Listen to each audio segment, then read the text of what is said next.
Welcome, dear friend, to this peaceful journey we will share together. Tonight, we will discover gentle Buddhist tales that have been passed down through generations, each one holding a key to releasing pain and finding profound healing within. Feel free to share what time it is where you are, and know that you are not alone in seeking rest and renewal. I am honored to guide you through a collection of sacred Dharma stories, each one carrying timeless wisdom about releasing suffering, embracing compassion, and discovering the peace that already lives within your heart. These are more than simple bedtime stories. They are healing transmissions from awakened teachers who understood the nature of pain and the path to liberation. Each tale offers medicine for the restless mind and balm for the wounded spirit. The great teacher Buddha said that peace comes from within. Do not seek it without. Tonight, we will explore how these ancient narratives help us remember the wholeness we have always possessed. As these timeless stories unfold, you may notice a gentle shift occurring within your body and mind. The tensions of the day will begin to soften and dissolve. The weight you have been carrying will feel lighter with each breath. You will be guided toward a natural state of deep healing and peaceful rest that is your birthright. So allow yourself to settle in completely now. Let go of everything that happened today. Take a slow, deep breath in through your nose. And as you release it through your mouth, open your heart to receive the wisdom that has traveled across centuries to find you here in this sacred moment. Let us begin our journey with a story about forgiveness and the chains we place upon our own hearts. This is the tale of two traveling monks. In the mountainous region where mist clung to ancient pine trees and narrow paths wound through valleys of stunning beauty, two Buddhist monks were making their way back to their monastery after visiting a distant village.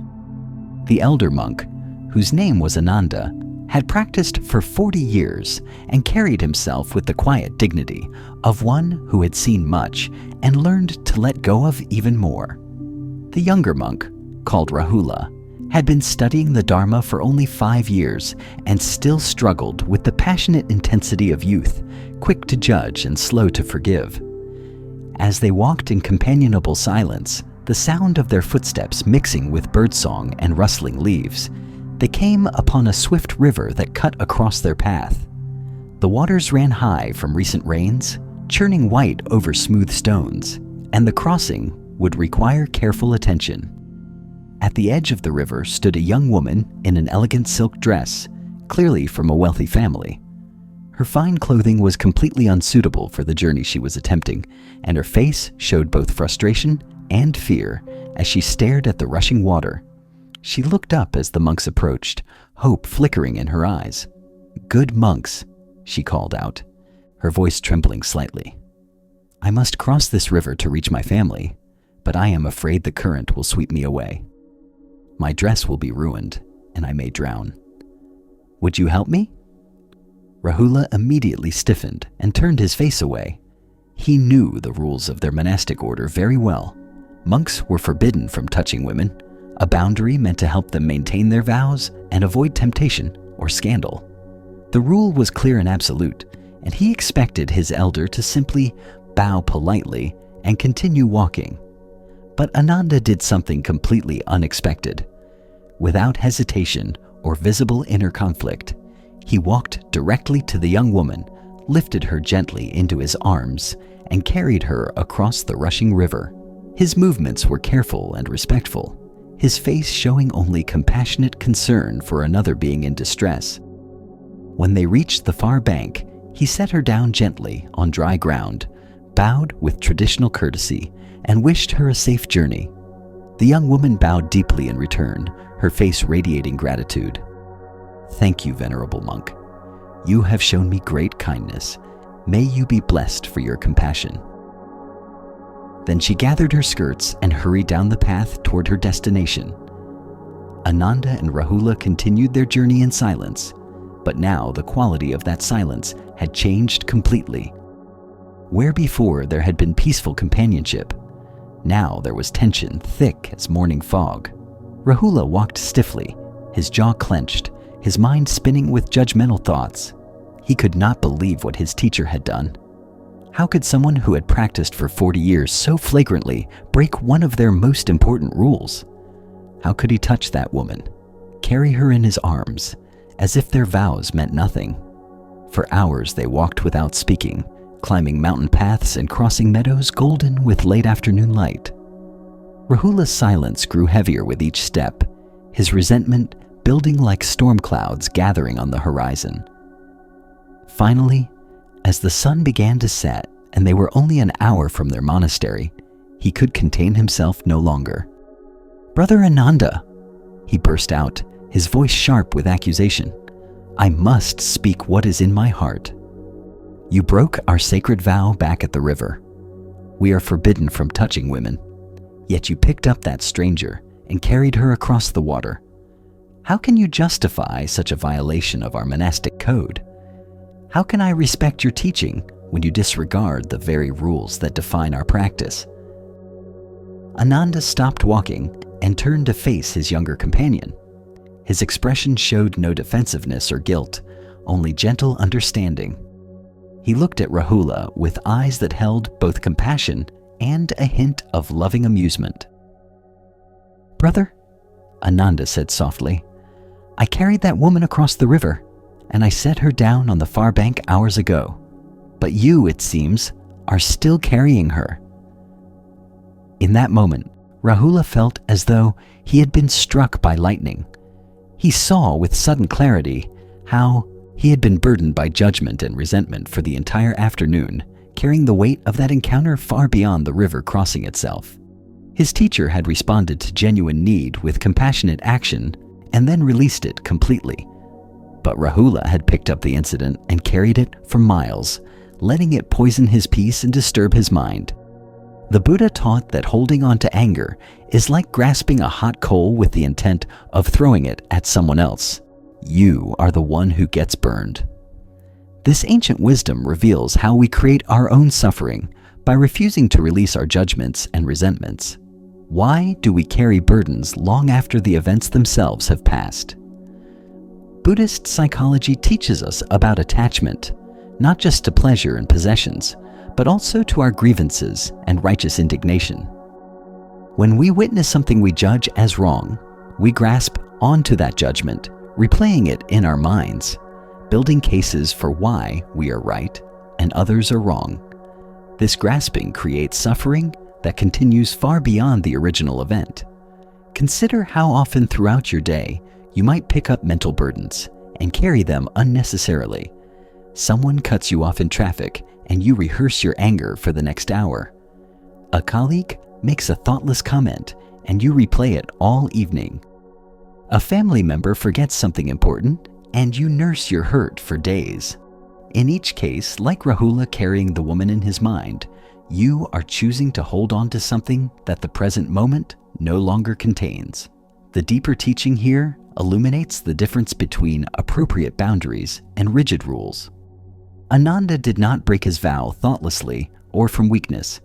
He made a conscious choice to respond to genuine suffering with compassion, understanding that the spirit of the precepts is more important than blind adherence to their letter. The rules exist to prevent harm and support awakening, not to create cold indifference to others in need. Thich Nhat Hanh taught that understanding is love's other name.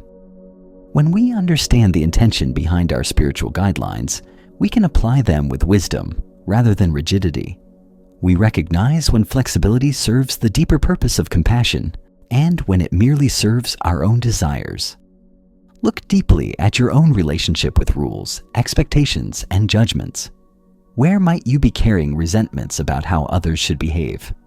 What burdens of moral superiority or righteous anger are you holding that no longer serve any purpose? The weight we carry in judgment of others is often far heavier than any physical burden we might lift to help them. Tonight, as you become aware of the various judgments and resentments you may be carrying from today or from years past, can you feel the relief that comes with setting them down?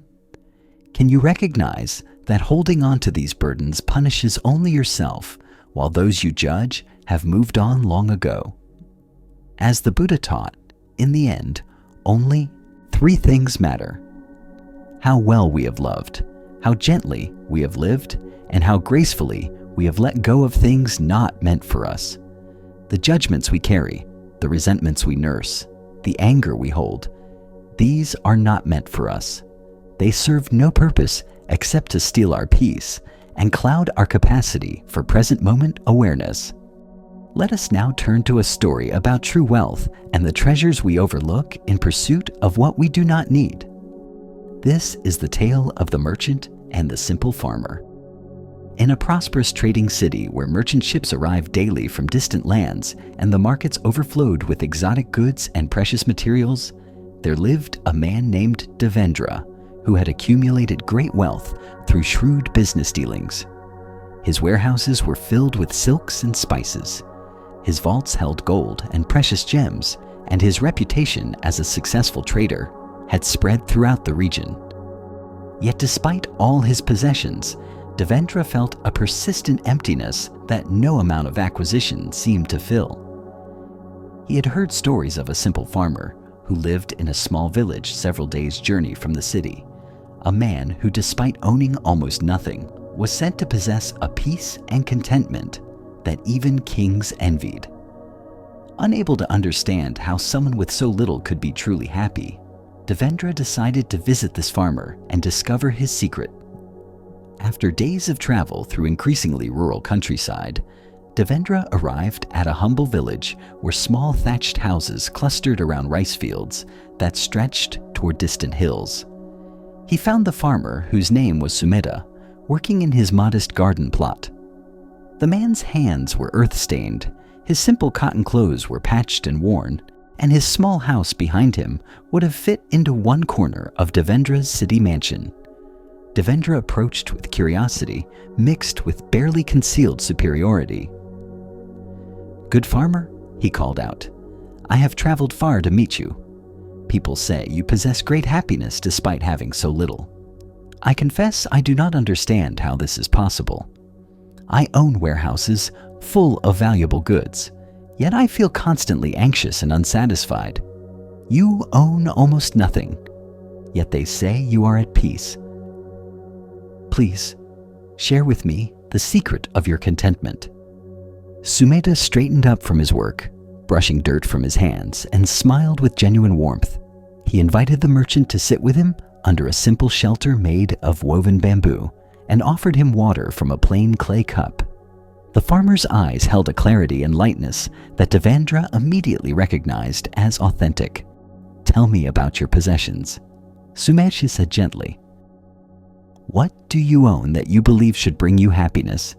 Devendra began to list his holdings, and as he spoke, his voice grew more animated with each item.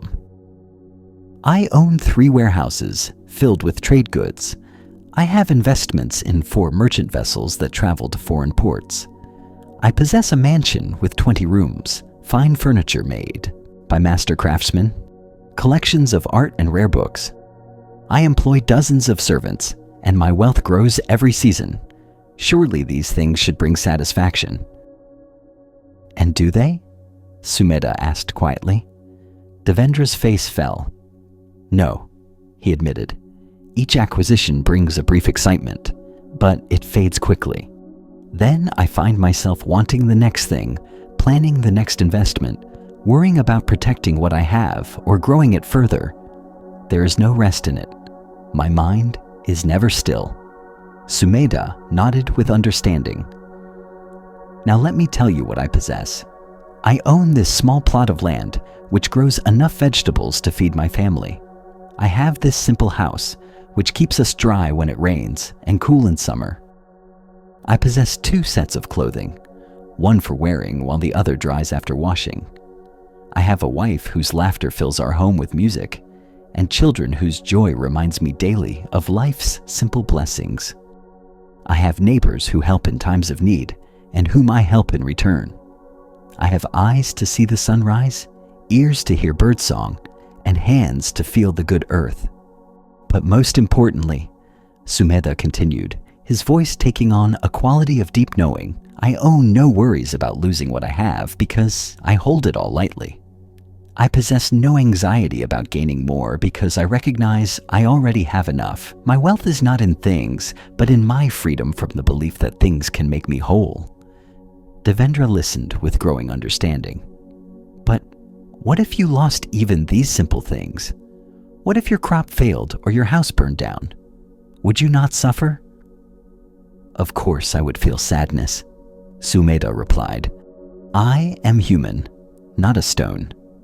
But I would not feel the kind of existential terror that comes from believing my worth and happiness depend on external conditions. I learned long ago that the greatest treasure is the peace within my own heart.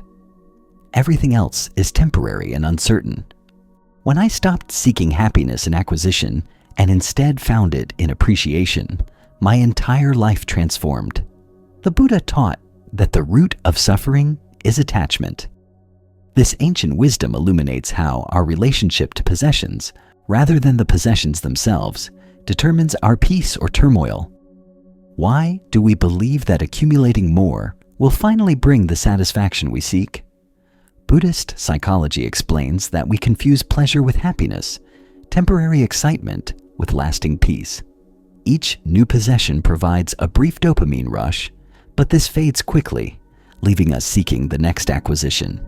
This creates what is called the hedonic treadmill, where we must keep acquiring just to maintain our baseline mood, never actually arriving at lasting contentment. Consider your own relationship with possessions and status.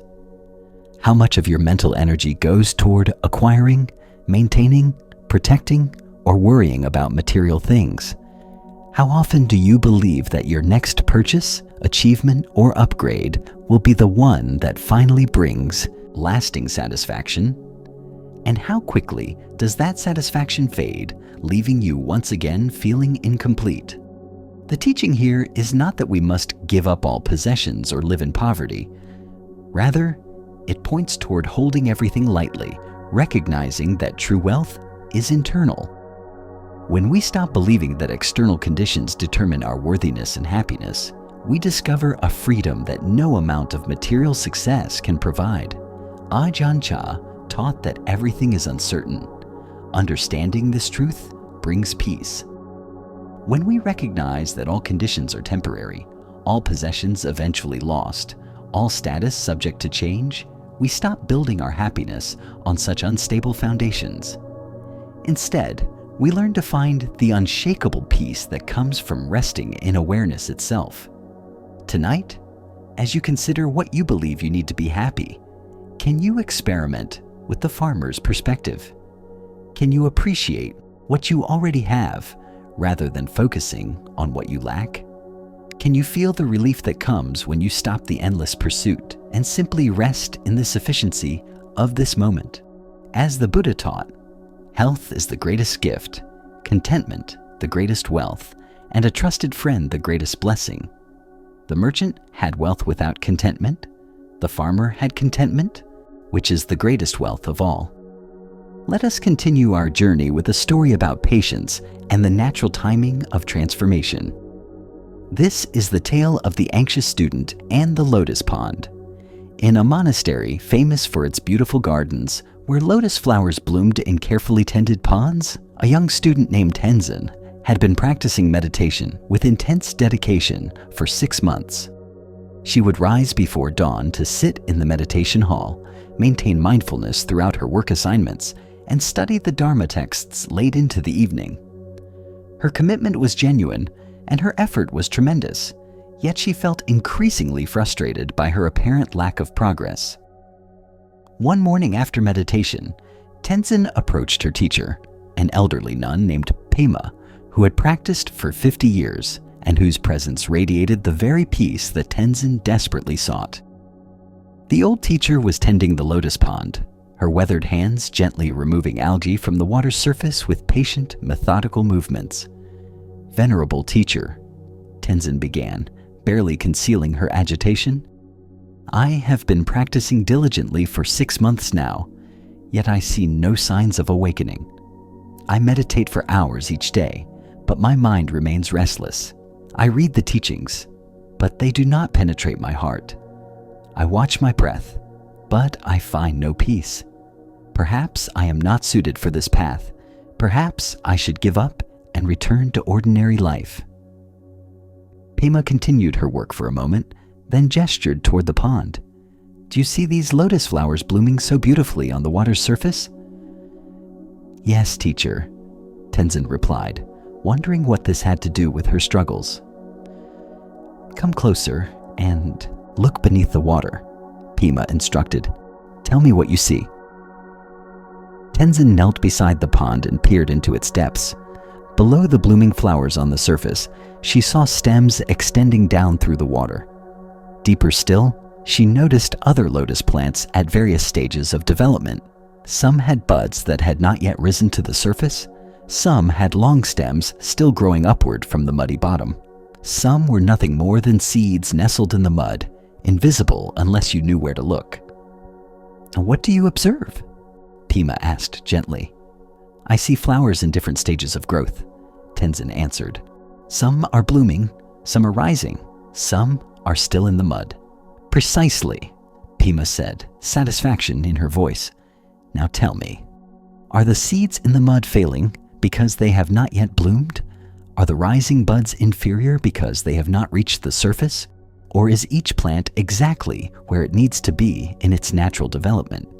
Tenzin began to understand. They are all growing at their own pace.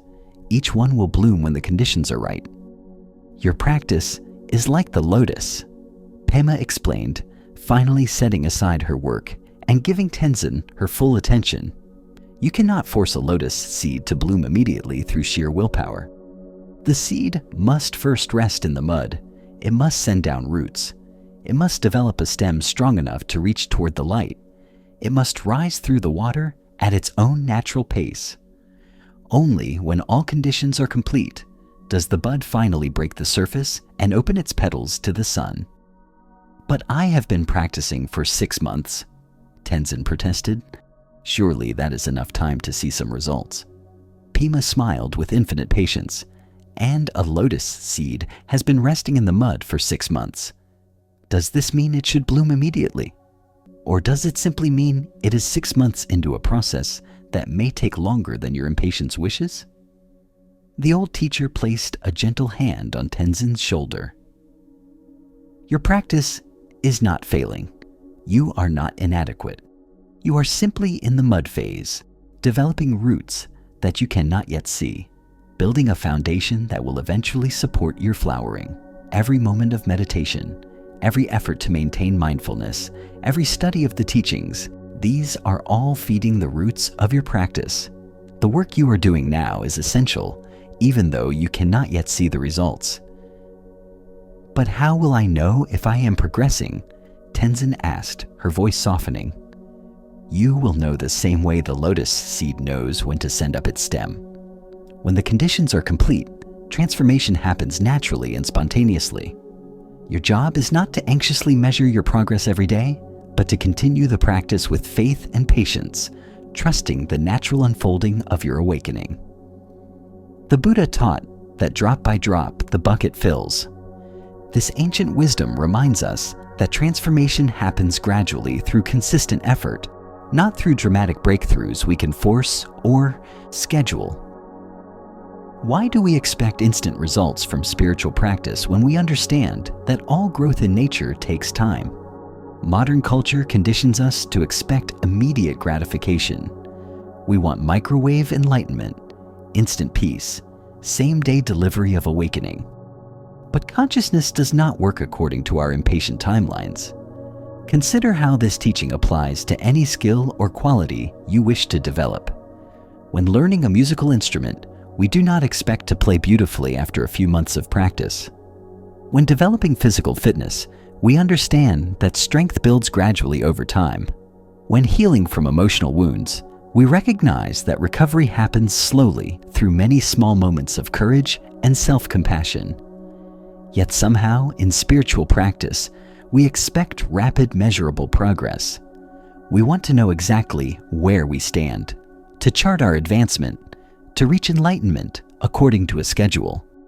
This very expectation creates suffering and actually interferes with the natural unfolding of awakening. Shunryu Suzuki taught that in the beginner's mind, there are many possibilities, but in the expert's mind, there are few. When we practice with patient presence rather than anxious achievement, we remain open to the gradual transformation that is actually occurring. When we practice with desperate grasping for results, we create tension that blocks the very opening we seek. Look deeply at your own practice, whether meditation, therapy, personal growth, or any path of development. Where are you impatiently demanding results according to your timeline? Where are you assuming that lack of visible progress means failure? Can you recognize that you might be in the mud phase, doing essential work that will eventually support your flowering? Tonight, as you release into rest, can you trust the process of your own unfolding?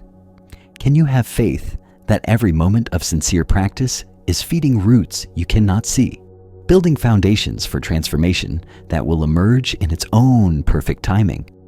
As the Buddha taught, patience is the supreme virtue, not passive waiting, but active trust in the natural timing of growth and awakening.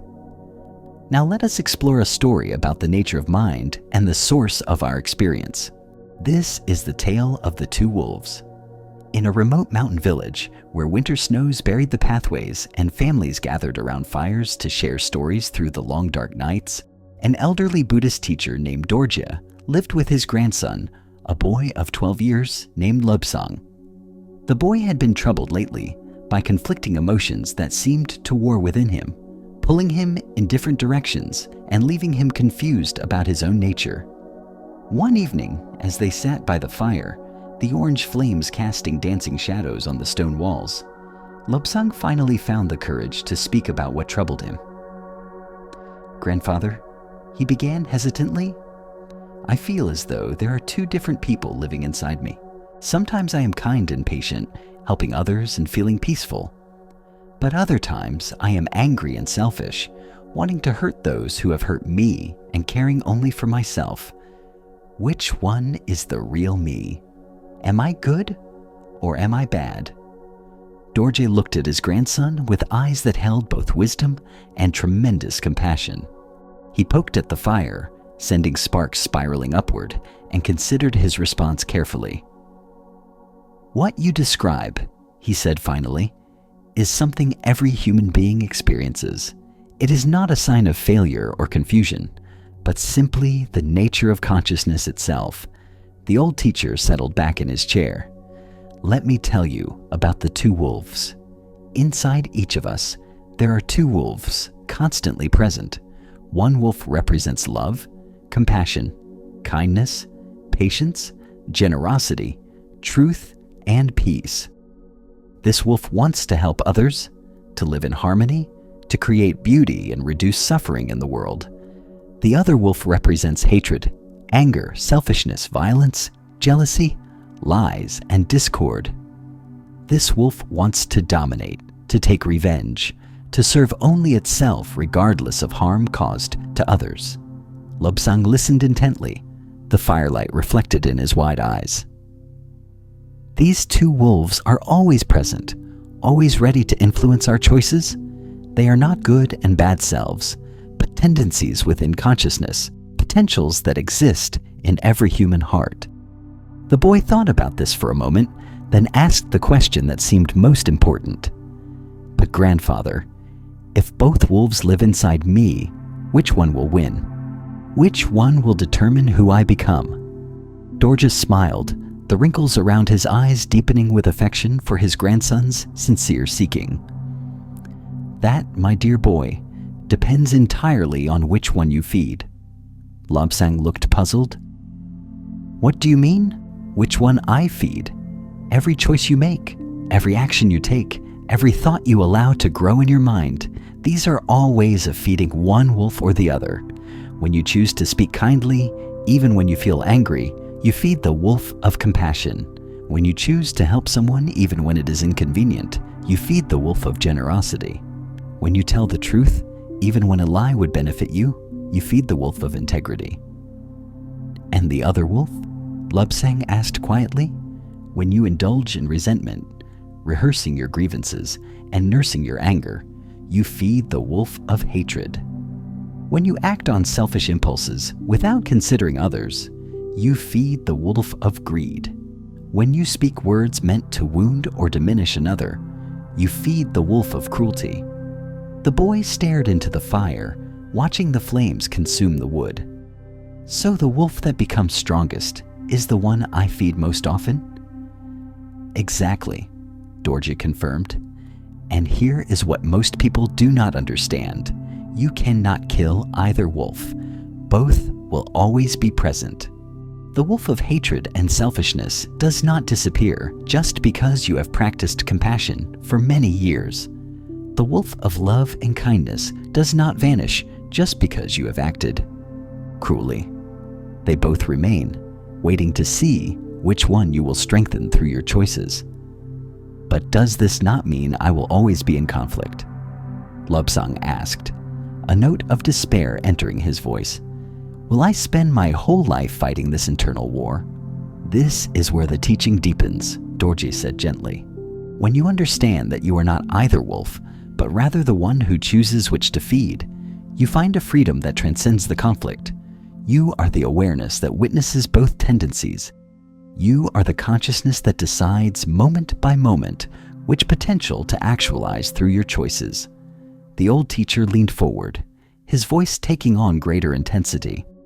The practice is not to deny that the wolf of anger exists.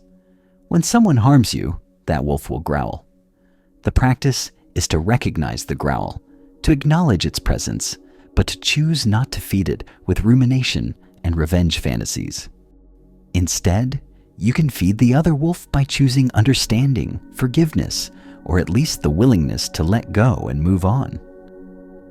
So I do not have to feel guilty when the angry wolf appears? Lobsang asked, relief evident in his voice. Not at all, Dorje assured him.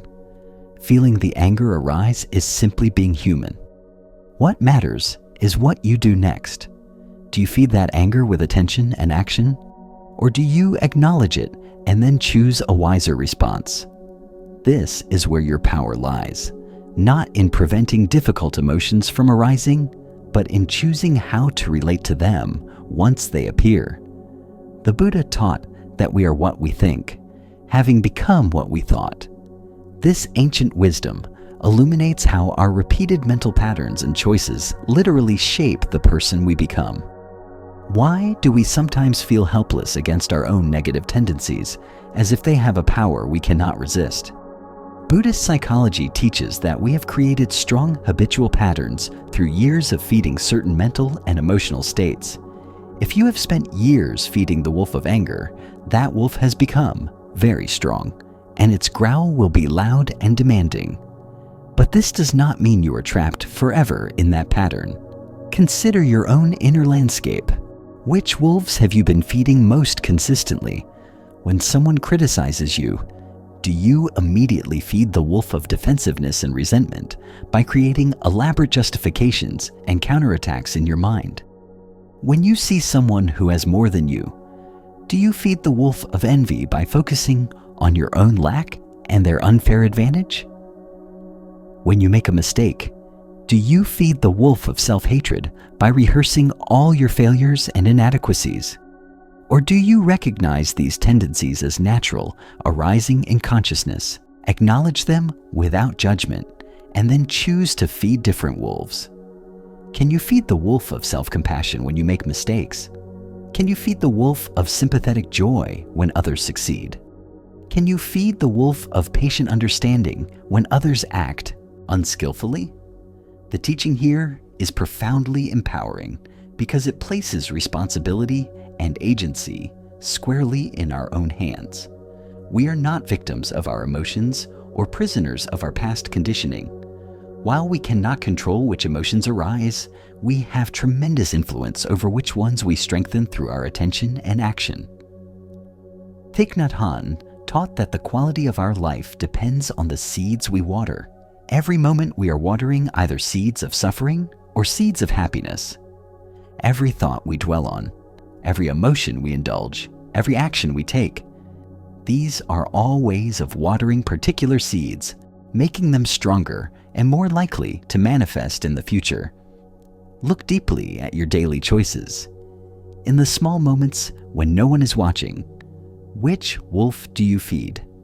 When you are alone with your thoughts, do you rehearse grievances or cultivate gratitude? When you have the opportunity to help someone with no recognition or reward, do you choose generosity or indifference? When someone who hurt you suffers misfortune, do you feel secret satisfaction or genuine compassion? Tonight, as you review the day that has passed, can you notice which wolves you fed through your choices? Can you do this without harsh self-judgment, but with honest recognition? And can you set an intention for tomorrow to make choices that feed the wolves you wish to strengthen? As the Buddha taught, your worst enemy cannot harm you as much as your own unguarded thoughts. But once mastered, your thoughts become your greatest ally. The wolves within are neither enemies to be destroyed nor friends to be trusted blindly. They are potentials to be recognized and wisely managed through conscious choice. Let us now turn to a story about the nature of obstacles and what they reveal about our readiness. This is the tale of the blocked mountain path. In a region where steep mountains created natural barriers between villages and travelers had to navigate narrow passes to move from one valley to another, there lived a young monk named Karma, who had been assigned to carry important Dharma teachings from his monastery to another temple 3 days' journey away. The texts he carried were precious, rare commentaries that the receiving monastery desperately needed for their studies. Karma took his responsibility seriously and set out with determination to complete his mission despite the challenging terrain. The first day of travel went smoothly. The weather was clear, the path was well maintained, and Karma made good progress through familiar territory. He spent the night at a small hermitage where a solitary practitioner offered him simple food and shelter. The second day began equally well, but by afternoon, as he climbed toward the high mountain pass that would lead down into the next valley, he encountered an unexpected obstacle. A massive boulder had fallen from the cliff face above, completely blocking the narrow path.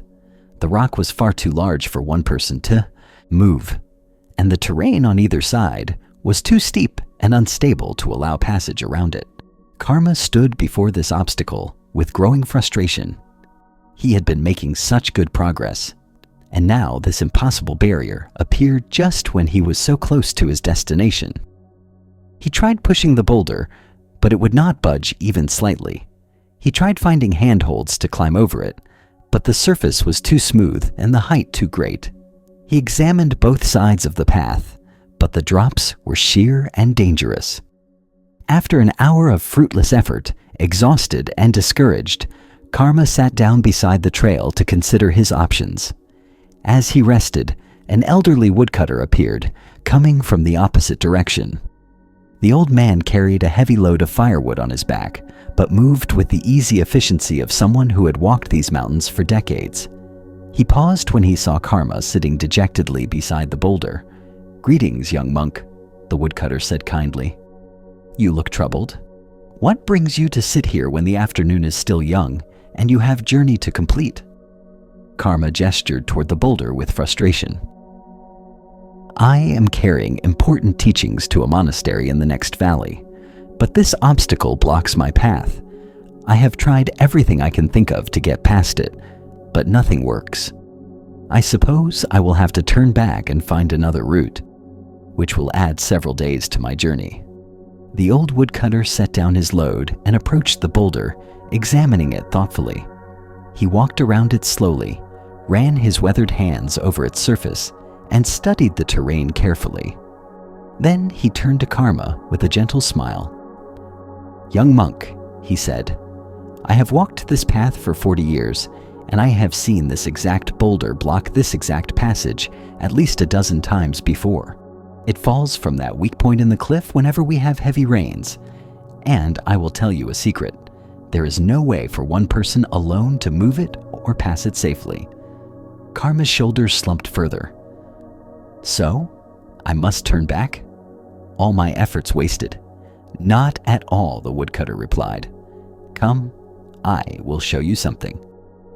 He led Karma about 20 paces back down the trail to a point where a very faint path branched off into the forest, so subtle that Karma had walked right past it without noticing. This path, the woodcutter explained, was created long ago by people who understood that the main route sometimes becomes blocked. It winds through the forest, climbs a different way around the mountain, and rejoins the main path beyond the boulder. It is steeper and more challenging, but it is passable. More importantly, it teaches something valuable to those who walk it. What does it teach? Karma asked, his spirits beginning to lift. It teaches that obstacles are not punishments or signs of failure. They are invitations to find new ways, to develop capabilities you did not know you possessed, to discover paths that remain hidden until you actually need them. The easy main route teaches you nothing new. But this alternative path, precisely because it is more challenging, will strengthen your legs, sharpen your attention, and show you aspects of the mountain you would never see from the common trail. The woodcutter continued, every monk who has carried teachings across this mountain pass has eventually encountered this boulder.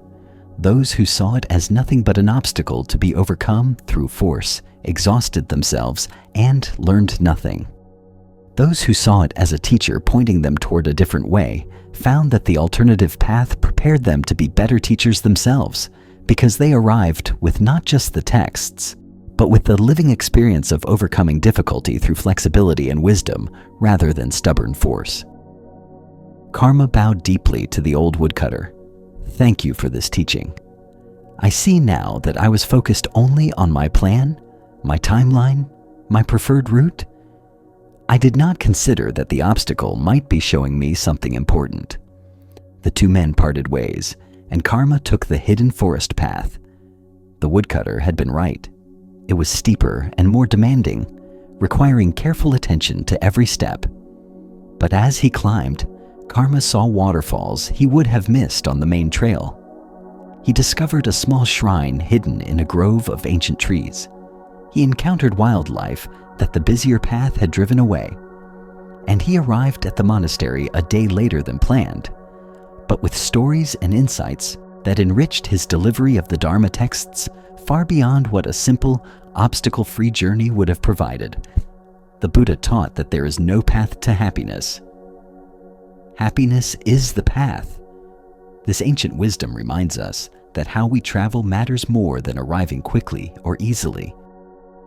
Why do we treat obstacles as enemies rather than teachers?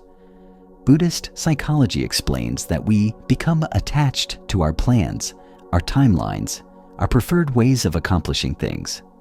When reality does not conform to our expectations, we suffer not because of the obstacle itself, but because of our rigid attachment to how we believed things should unfold.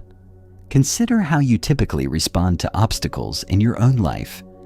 When your carefully laid plans are disrupted, do you respond with flexibility and curiosity, or with frustration and resistance?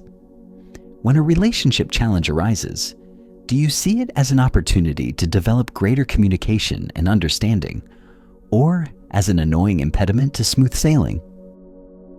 When a health issue appears, do you view it as an invitation to develop patience and self-care, or as an unwelcome intrusion into your preferred life? The teaching here is not that obstacles are pleasant or that we should seek out difficulties unnecessarily. Rather, it points toward a fundamental shift in perspective. Obstacles are not separate from the path. They are the path. The difficulties we encounter are not interruptions to our spiritual development. They are the very means through which that development occurs. Pema Chodron taught that the most difficult times for many of us are the ones we give ourselves. We create suffering through our resistance to what is actually happening. When we stop fighting reality and instead work skillfully with whatever arises, we discover that every situation contains teaching and opportunity for growth. Look deeply at a current obstacle in your life. Perhaps it is a challenging relationship, a health limitation, a financial difficulty, or a professional setback. What if this obstacle is not a problem to be solved as quickly as possible, but a teacher offering you exactly what you need for your development. What hidden path might it be pointing you toward? What capabilities might you develop that you would never discover if everything went smoothly according to your preferred plan? Tonight, as you reflect on the obstacles you have encountered and those that may lie ahead, can you experiment with meeting them differently? Can you bring curiosity instead of resistance, flexibility instead of rigidity, trust instead of fear? As the Buddha taught, in the confrontation between the stream and the rock, the stream always wins, not through strength, but through persistence and flexibility. Water does not fight the obstacles it encounters. It finds a way around, over or through them, using their very presence to create new channels and pathways. Let us continue our journey with a story about the power of presence and the gift of true listening. This is the tale of the silent healer.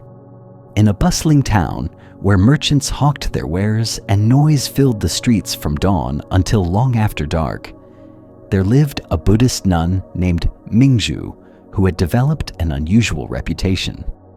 People said she could heal emotional suffering without medicine, without elaborate rituals, without even offering advice or teachings. Those who came to her in distress would leave feeling lighter and more peaceful, yet many could not explain exactly what she had done to help them. One day, a wealthy nobleman's wife came to see Mingju, her face drawn with anxiety and her eyes red from weeping. The woman's name was Lian, and she had been suffering from severe anxiety and sadness for many months. She had consulted physicians who gave her herbs. She had visited other religious teachers who offered prayers and blessings. She had tried every remedy her friends suggested, but nothing seemed to touch the deep well of pain she carried. Mingju welcomed Lian into her simple room and invited her to sit on a plain cushion across from her.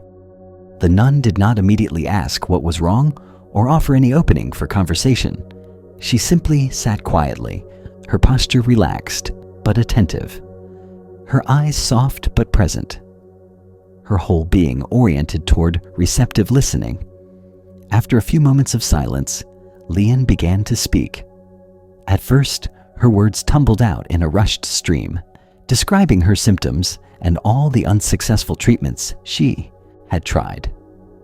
But gradually, as she noticed that Mingju was truly listening without interrupting, without already forming responses, without judging or analyzing, something shifted in the quality of Lian's sharing. She began to speak more slowly, going deeper into her actual experience, rather than just describing surface symptoms.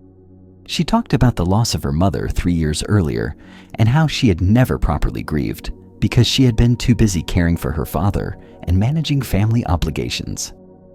She spoke about the loneliness she felt in her marriage to a man who was kind but emotionally distant. She described childhood wounds that still ached despite the decades that had passed. Mingju said nothing. She simply continued to listen with her whole being, creating a space of such complete acceptance and presence that Lian felt safe to go deeper into her pain than she had ever been able to go before. The nun's face showed compassion without pity, understanding without the need to fix or change anything. Her silence was not empty or passive, but full and active, a dynamic receptivity that allowed Lian's truth to emerge and be witnessed. As Lian spoke, something remarkable began to happen. Tears came, sometimes gently, sometimes in great heaving sobs. But these were not the frightening, overwhelming tears she had been holding back for so long. These were cleansing tears, healing tears, tears that carried away some of the pain she had been holding in her body and heart. And Mingju sat with her through all of it, neither rushing her to stop crying, nor encouraging her to cry more, simply being present with whatever arose. After a long while, Lian's words slowed and eventually stopped. She sat in silence, feeling somehow emptier and lighter than she had in years. The constant chatter of her anxious mind had quieted. The tight knot in her chest had loosened. She looked at Mingju with wonder. "You have not said anything," Lian observed. "You have not given me advice or teachings, or medicine. Yet I feel more helped than by all the physicians and teachers I have consulted. How is this possible?" Mingju smiled gently and finally spoke. "When you came to others seeking help, what did they do?" Leon thought for a moment. "They talked mostly. They told me what I should do, what I should think, what I should believe. They offered their wisdom and their solutions. And did their words touch your pain?" Mingju asked softly. "No," Leon admitted. "Their words were kind and well-intentioned, but they felt like stones placed on top of the pain, adding weight rather than relieving it. I left each encounter feeling more alone because no one seemed to truly hear what I was carrying. This is because healing of the heart does not come from being given answers or solutions," Mingju explained. "It comes from being truly seen and heard without judgment. When I listened to you, I was not listening for what to say in response or how to fix your problems. I was listening to understand your experience, to witness your pain, to create a space where your own inner wisdom could emerge." The nun continued, "You already knew what you needed to feel and to understand, but you could not access that knowing while everyone around you was filling the space with their ideas and solutions. Sometimes the greatest gift we can offer another being is the rare and precious gift of our complete, non-judgmental presence. In that space of true listening, healing happens naturally, not because we do something to fix the other person, but because they finally have room to access their own inner resources." Leon bowed deeply. "I have learned something profound today. I came seeking to be healed, and I was. But even more valuable, I have learned how to be present with others in a way I never understood before. The Buddha taught that if we could see the miracle of a single flower clearly, our whole life would change. This ancient wisdom points toward the transformative power of complete presence and attention. Why do we find it so difficult to simply be present with another person's pain without trying to fix, advise, or change them? Buddhist psychology reveals that we are uncomfortable with suffering, both our own and others. When we encounter someone in pain, we often rush to solve their problem, not primarily to help them, but to relieve our own discomfort at witnessing their distress. We offer advice to feel useful, to maintain our self-image as helpful people, to avoid the vulnerability of simply being present with what is. Consider your own patterns in relationships. When a friend comes to you with a problem, do you immediately jump to offering solutions, sharing similar experiences from your own life, or offering reassurance that everything will be fine? While these responses come from good intentions, they often have the effect of shutting down the other person's process rather than supporting it. They subtly communicate that you are not comfortable simply being with their experience as it is. True healing presence, the kind Mingju offered, requires us to set aside our need to be helpful in conventional ways. It asks us to trust that the other person has their own inner wisdom and capacity for healing. It invites us to simply show up fully, to listen deeply without agenda, and to create space for whatever needs to emerge. This does not mean we never offer advice or practical help. Sometimes that is exactly what is needed and requested, but it means we start from a foundation of deep listening and presence rather than rushing immediately to fix mode. It means we are comfortable with silence, with sitting alongside pain without needing to make it go away, with trusting that sometimes the most powerful healing happens when we stop trying to do something and simply be someone who witnesses and accepts. Jack Kornfield taught that the things that matter most in our lives are not fantastic or grand. They are the moments when we touch one another, when we are there in the most attentive or caring way. This points to the profound impact of simple presence. Look deeply at how you show up in your relationships. Do you truly listen when others speak? Or are you already formulating your response? Do you allow silence and stillness? Or do you feel compelled to fill every pause with words? Can you be comfortable with another person's tears, anger, or confusion? Or do you need to quickly move this to a more comfortable emotional place? Tonight, as you consider the relationships in your life, can you identify one where you might practice Mingzhu's quality of presence? Can you experiment with simply listening fully without needing to respond, fix, or change anything? Can you trust that your complete attention is itself a profound gift? As the Buddha taught, when you realize how perfect everything is, you will tilt your head back and laugh at the sky. This perfection includes pain and difficulty, not because they are pleasant, but because they are part of the wholeness of human experience. When we can be present with all of it, without judgment or the need to fix, we discover a healing power that transcends any technique or treatment. Let us now explore a story about humility and the wisdom that comes from recognizing our limitations. This is the tale of the scholar and the teacup. In the capital city, where great universities attracted brilliant minds from across the land and intellectual discourse was considered the highest form of achievement, there lived a scholar named Wei who had mastered numerous Buddhist texts. He could recite sutras from memory, debate philosophical points with sophisticated precision, and his commentaries on ancient teachings were widely respected among academics. Yet despite all his knowledge, Wei felt a nagging sense that something essential was missing from his understanding. He had heard of a Zen master named Jiang who lived in modest quarters on the outskirts of the city.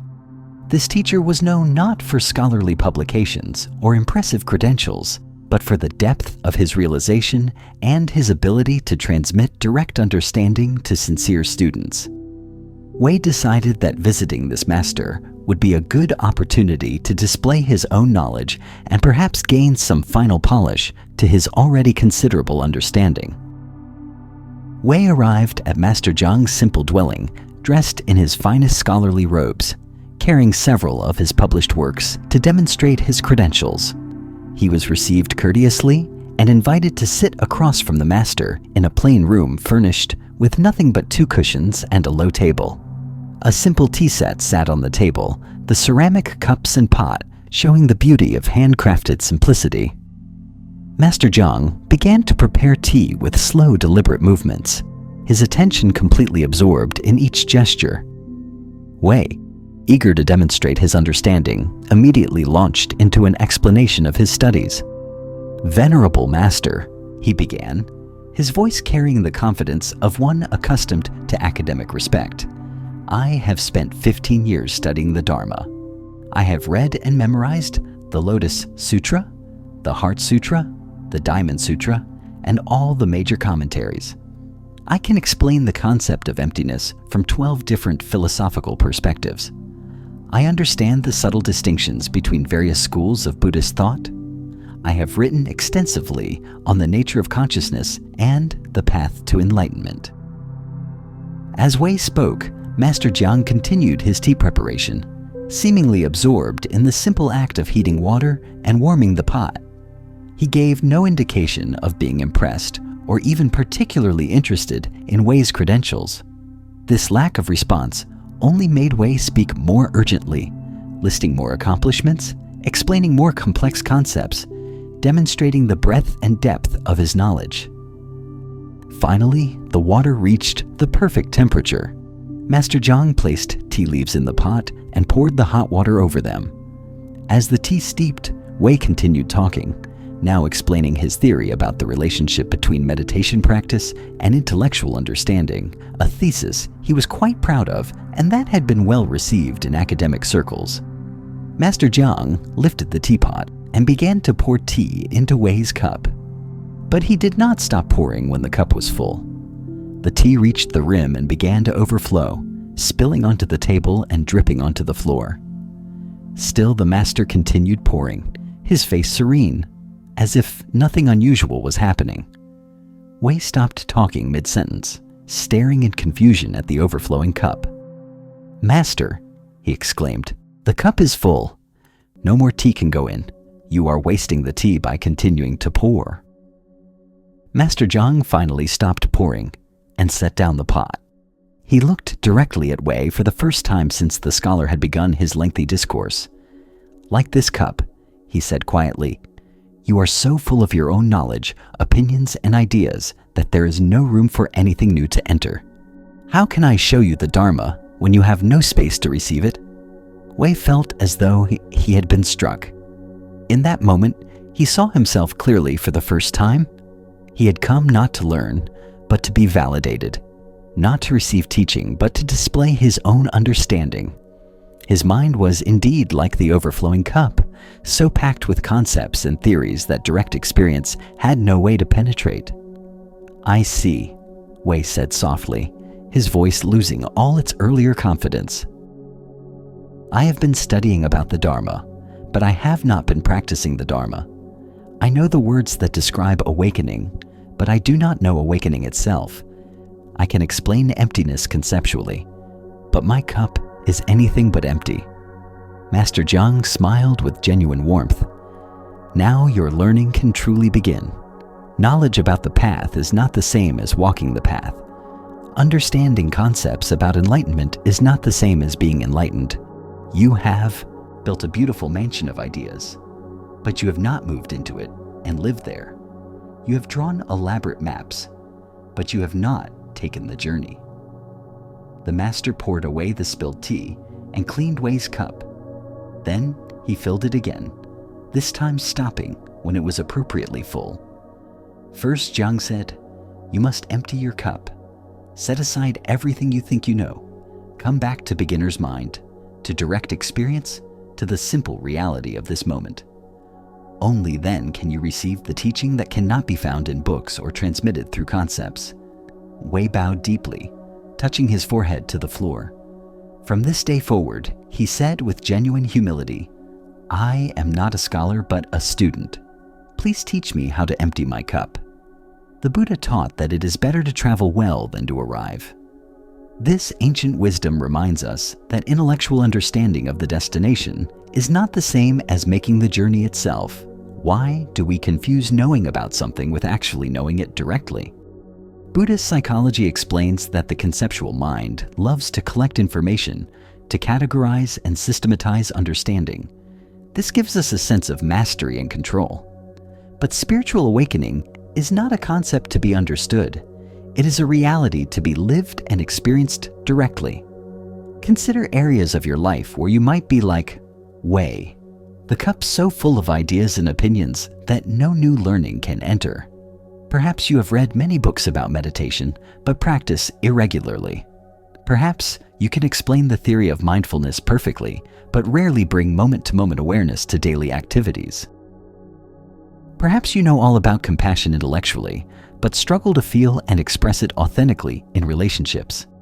The teaching here is not anti-intellectual or dismissive of study. Buddhist texts and teachings serve important purposes, pointing us toward truth and providing maps for the journey. But we must not mistake the finger pointing at the moon for the moon itself. We must not confuse the menu with the meal, the map with the territory, the description with the direct experience. Shunryu Suzuki taught that in the beginner's mind there are many possibilities, but in the expert's mind there are few. When we approach practice with the assumption that we already understand, we close ourselves to the direct revelation that can only come through humble openness and willingness to be surprised. Look deeply at your own relationship with knowledge and understanding. Where are you attached to being seen as knowledgeable or accomplished? Where does your identity depend on being the one who knows, who has answers, who can explain things? This attachment to the expert identity actually prevents the deeper learning that comes from admitting we do not know, from approaching each moment with fresh eyes, from allowing reality to teach us directly rather than filtering everything through our pre-existing conceptual frameworks. The practice of emptying the cup is ongoing, not a one-time event. Even after Wei's awakening to his own fullness, he would need to continue recognizing when his cup becomes full again, when new knowledge and attainment create fresh obstacles to direct seeing. This is why Zen emphasizes beginner's mind as a continuous practice, not a stage we move through and leave behind. Tonight, as you consider your own cups, the mental containers filled with opinions, beliefs, knowledge, and certainty, can you experiment with emptying them even briefly? Can you approach one area of your life with genuine not knowing, with curiosity and openness, rather than expertise and certainty?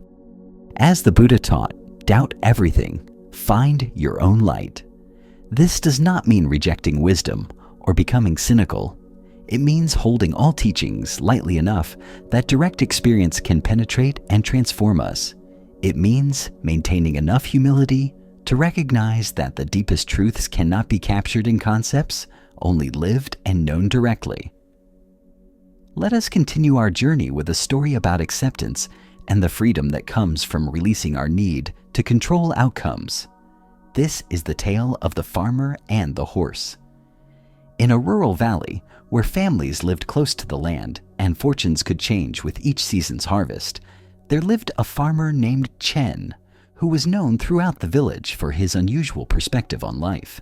While his neighbors rushed to judgment about every event, declaring things good fortune or bad fortune with absolute certainty, Chen remained remarkably even-tempered regardless of what occurred.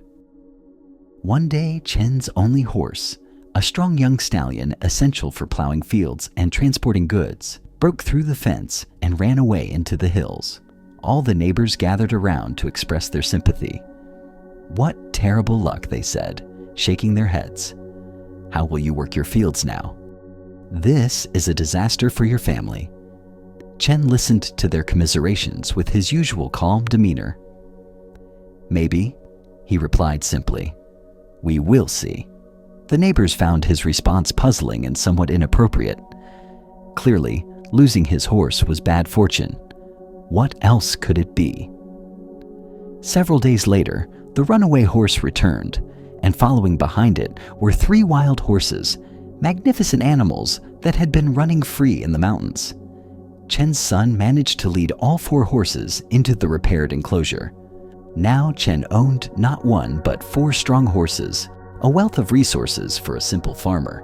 The neighbors rushed over again, this time with congratulations. "What wonderful luck," they exclaimed. "You have been blessed with great fortune. 4 horses where before you had only 1. This is marvelous." Chen accepted their excitement with the same equanimity he had shown during their earlier sympathy. "Maybe," he said again. "We will see."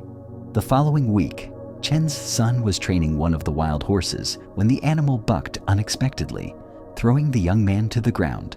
The fall broke his leg badly, requiring the bone setter to set it in splints.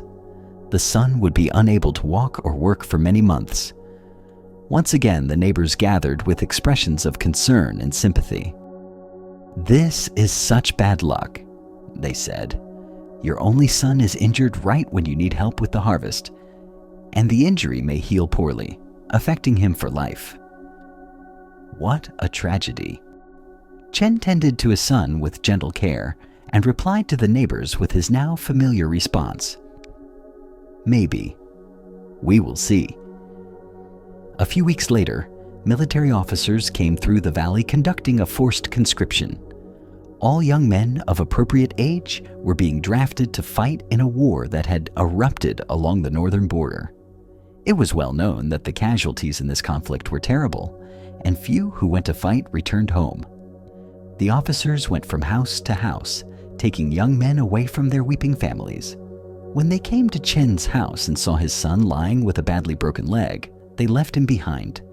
He was of no use to the military in his current condition. The neighbors who had lost their sons to the conscription came to Chen with tears still fresh on their faces. "Your son's injury, which we thought was such bad fortune, has saved him from almost certain death in the war," they said, with new understanding. "You were wise not to judge it as simply bad luck. It turns out to have been good fortune after all." Chen, sitting beside his recovering son, offered them the same response he had given to every event. "Maybe. We will see." The Buddha taught that attachment is the root of suffering. This ancient wisdom illuminates how our constant judgments about whether events are good or bad create unnecessary mental and emotional turmoil. Why do we rush so quickly to label experiences as fortunate or unfortunate, good or bad, blessings or disasters? Buddhist psychology explains that the discriminating mind seeks to categorize and judge as a way of feeling that we understand and can predict our world. This gives us an illusion of control. But reality is far more complex and interconnected than our simplistic judgments can capture. Consider how often throughout your day you make immediate judgments about events. Traffic makes you late to an appointment, and you label it bad luck, not knowing that arriving on time might have placed you in the path of some other difficulty. A relationship ends and you call it a tragedy, not seeing that it opens space for growth and new possibilities. You do not get a job you wanted, and you declare it a failure, not knowing that a better opportunity was about to appear. The teaching here is not that we should be passive or indifferent to outcomes. Chen still worked to retrieve his horse, still cared for his injured son, still managed his farm responsibly.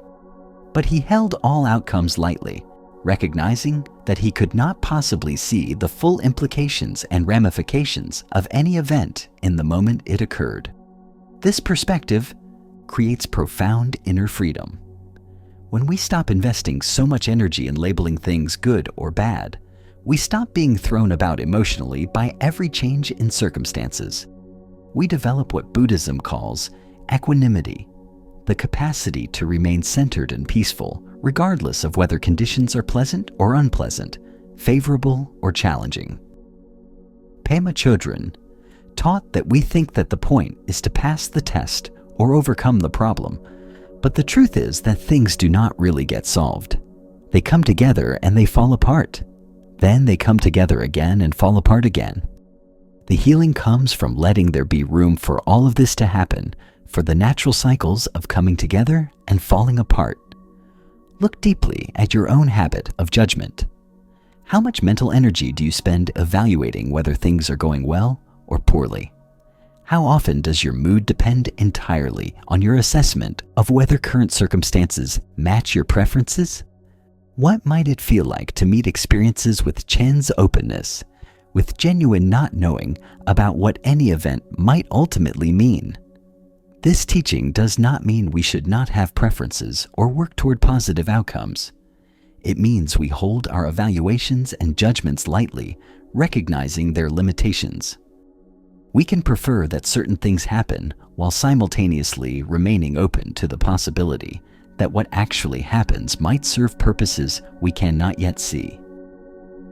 The practice is to notice when you rush to judgment and to pause long enough to acknowledge the uncertainty that actually exists. When something you label as bad happens, can you add Chen's phrase, "Maybe we will see"? When something you call good fortune occurs, can you maintain awareness that you do not know the full story of how this will unfold? Tonight, as you review the events of your day and perhaps the larger patterns of your life, can you experiment with releasing your fixed judgments about what has been good or bad fortune? Can you hold your story more lightly, recognizing that you are still in the middle of it and cannot yet know what any chapter ultimately means? As the Buddha taught, nothing is permanent except change. When we recognize the constant flux of conditions and the impossibility of predicting long-term implications of present events, we can release our grip on judgment and simply meet each moment with openness and appropriate response. Let us now turn to a story about the nature of anger and the prison we create through the desire for revenge. This is the tale of the poison arrow. In a prosperous town where trade flourished and people of many backgrounds lived in close proximity, tensions sometimes arose between neighbors and rivals. One day, a merchant named Bao was involved in a serious business dispute with another merchant named Feng. Words were exchanged, accusations made, and eventually the conflict became physical. In the struggle, Feng picked up a decorative knife and slashed at Bao, cutting him badly across the arm. The wound was deep and painful, requiring immediate medical attention. As the physician cleaned and bandaged the injury, Bao's mind filled with rage and thoughts of revenge. He would make Feng pay for this assault. He would see him punished, humiliated, perhaps even imprisoned. The anger consumed him, making it difficult to sleep or focus on anything else. Several days later, while Bao was still nursing both his wounded arm and his vengeful thoughts, he happened to attend a Dharma talk given by a visiting Buddhist teacher named Master Shen. The teacher was speaking about suffering and its causes when he told a story that cut through Bao's anger like sunlight piercing storm clouds. Imagine, Master Shen said, that you are walking through a forest when suddenly an arrow strikes you in the shoulder. The arrow is coated with poison that will gradually spread through your body unless removed quickly. Now, in this moment of emergency, would you spend your time and energy demanding to know who shot the arrow? Would you insist on learning the archer's name, his family background, his motives? What kind of wood the arrow was made from? What type of feathers were used for fletching? And exactly what poison was used? Of course not, someone in the audience called out. You would remove the arrow immediately and treat the wound before the poison spreads. Exactly, the master confirmed. And yet this is not how we typically respond to the arrows of harm that strike us in daily life. Someone wounds us with words or actions, and instead of immediately treating our own wound and removing the poison of anger from our hearts, we become obsessed with the person who shot the arrow. We rehearse their crime endlessly. We craft elaborate revenge scenarios. We demand justice and punishment. And while we are consumed with all this, the poison of hatred spreads through our own system, making us sick. Bao felt as though the teacher were speaking directly to him. He looked down at his bandaged arm and recognized the parallel. The physician had treated his physical wound promptly and professionally, but the wound to his pride and sense of justice, that injury he had been nurturing and feeding, allowing the poison of rage to spread through his heart and mind. The master continued, "The Buddha taught that holding on to anger is like grasping a hot coal with the intent of throwing it at someone else. You are the one who gets burned. When someone harms you, they cause one moment of injury. But when you respond with sustained hatred and desire for revenge, you cause yourself ongoing injury every moment you hold on to those feelings. You become your own tormentor, inflicting psychological and emotional pain far beyond what the original offense created." Someone in the audience raised a question. "But Master, does this mean we should not seek justice? Should we allow people to harm us without consequences?" Master Shen shook his head. There is a difference between appropriate response and revenge, between justice and hatred, between protecting yourself and nursing grievances. You can take appropriate action to prevent future harm, to seek fair restitution, to establish proper boundaries. But you can do all these things without carrying poison in your heart. You can pursue justice from a place of clarity and principle rather than from a place of vengeful rage. The teacher's eyes swept the audience with compassion. The question to ask yourself is this: does holding on to this anger serve any constructive purpose? Or is it simply poisoning my own well-being? Will my hatred change what has already happened? Will my revenge fantasies heal my wound or simply create new wounds? Am I using my energy to actually improve the situation? Or am I just spreading poison through my own system? Bao left the Dharma talk with a radically different perspective. He recognized that while Feng had caused the injury to his arm, Bao himself had been causing far greater ongoing injury to his own peace and well-being through his obsessive anger and revenge fantasies. The physical wound would heal in a few weeks, but the psychological wound he was inflicting on himself could continue for years if he allowed it. He made a conscious decision to remove the poison arrow of hatred from his own heart. This did not mean he thought Feng's action was acceptable or that there should be no consequences. He did pursue appropriate legal channels to address the assault, but he did so from a place of calm principle rather than burning rage. He stopped rehearsing the incident in his mind, stopped plotting elaborate revenge scenarios, and instead focused his energy on healing and moving forward with his life. Within days, Bao noticed a dramatic shift in his well-being. His sleep improved, his appetite returned, his relationships with family and friends became warmer because he was no longer radiating anger that affected everyone around him. The legal process took its course, and Feng faced appropriate consequences for his actions.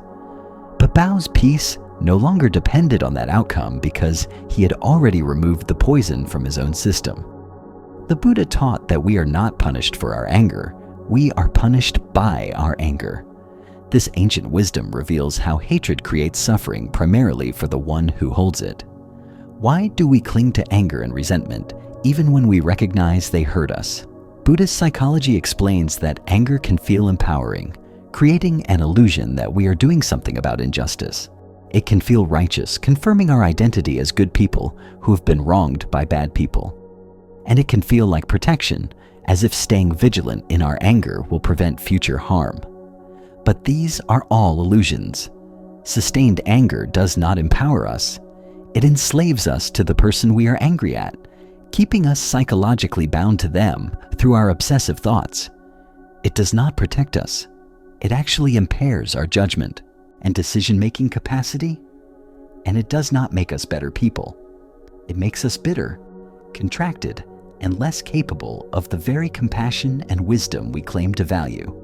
Consider your own relationship with anger and resentment.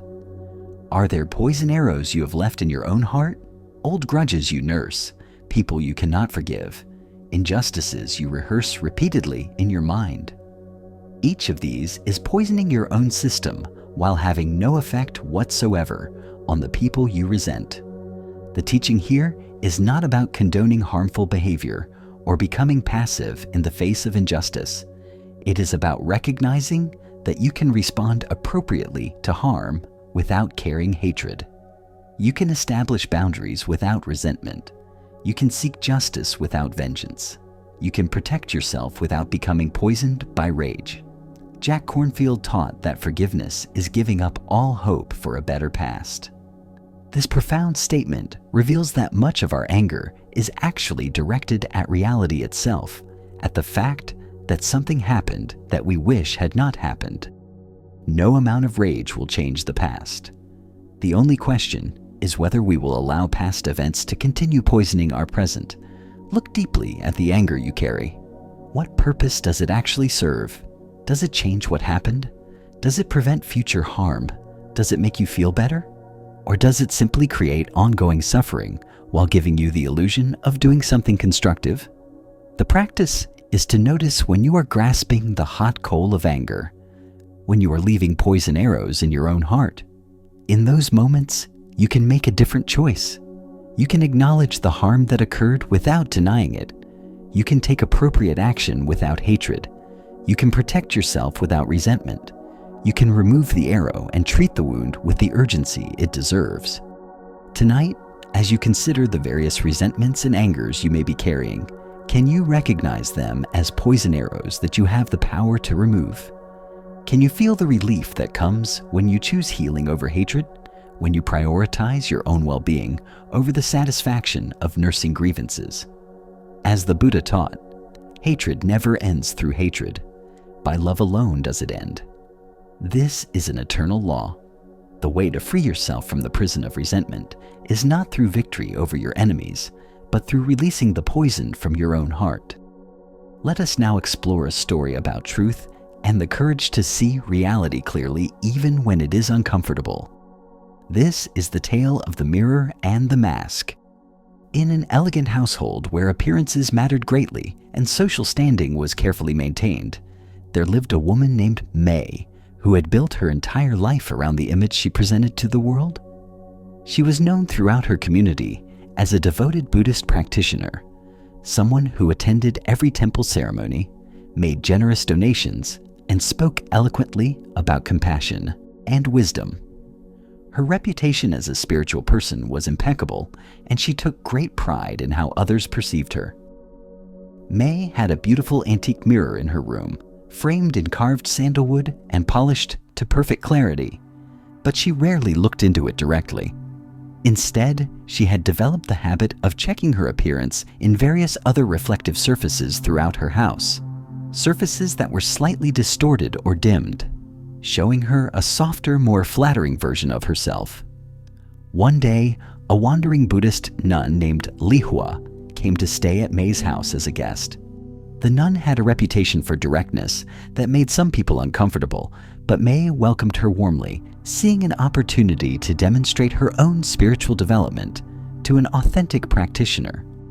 She prepared the finest room for her guest, offered the best foods, and arranged her schedule to spend time receiving teachings. On the third day of the visit, as they sat together drinking tea, Lihua said something that caught May completely off guard.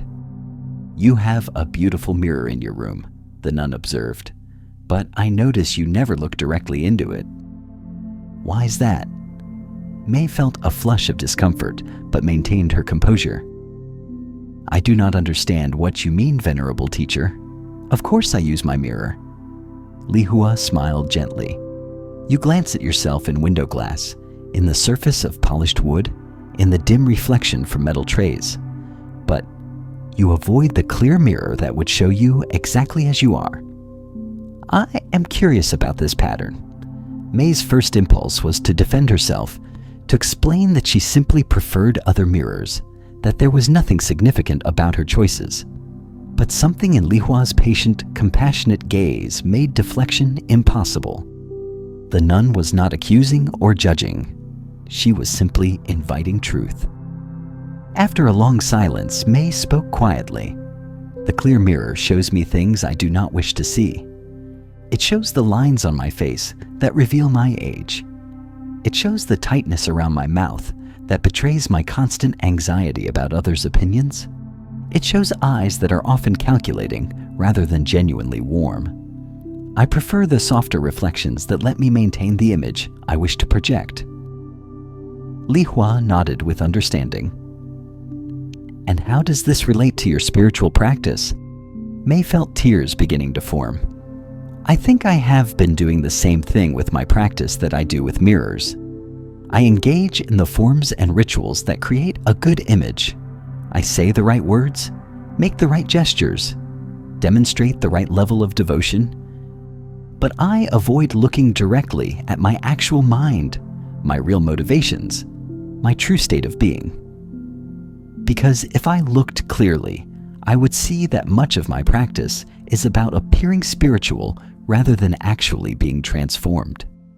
The nun reached out and placed a gentle hand on May's arm. This recognition itself is a profound teaching. Most people spend their entire lives avoiding clear mirrors, surrounding themselves with distorted reflections that confirm the image they want to maintain. The courage to look directly, to see yourself exactly as you are, without the softening filters of self-deception, this is where real practice begins. Lihua continued. The Buddha taught that the path requires three qualities: wisdom to see things as they are, virtue to align our actions with that seeing, and concentration to maintain steady attention. But all three depend on our willingness to look into the clear mirror of honest self-examination. Without this, we simply create elaborate spiritual personas while our actual minds remain unchanged. "But it is so painful to see my flaws clearly," May protested. "When I look honestly at my motivations, I see so much pride, so much need for approval, so much fear of being seen as ordinary or inadequate. How can I bear to see these things?" The nun smiled. "Here is the paradox. When you avoid the clear mirror, these qualities continue to run your life from the shadows. They have power precisely because you do not look at them directly. But when you finally gather the courage to see them clearly, something shifts. They do not disappear immediately, but they begin to lose their hidden power. You can start to work with them consciously, rather than being unconsciously driven by them." Lihua stood and walked to the sandalwood mirror. "Come," she said. "Let us practice together. Look into this clear mirror with me, not to judge what you see, but simply to see it clearly with compassion. May joined her, and for the first time in years, she looked directly into the perfect reflection. She saw her face as it actually was, not as she wished it to be. She saw the marks of time, the evidence of her anxieties, the truth of her present appearance. And as she looked, something unexpected happened. Instead of the crushing judgment she feared, she felt a wave of compassion for the woman looking back at her, this human being trying so hard to be worthy of love, working so exhaustingly to maintain an image. Now, Lihua said softly, use this same quality of attention to look at your mind. What are your real motivations for practice? What are you actually seeking? Not what you tell others, or even what you tell yourself, but what is true when you look clearly. May closed her eyes and turned her attention inward with the same direct clarity she had just brought to her physical reflection. I want people to think well of me, she admitted. I want to be seen as special, as more evolved than ordinary people. I want the status that comes with being known as spiritual. I use practice as a way to feel superior, rather than as a path to genuine transformation. The tears came freely now, but they were not tears of shame. They were tears of relief. After years of maintaining an exhausting facade, the truth was finally being spoken and witnessed. Do you see? Lihua asked gently. This honest seeing does not destroy you. It liberates you.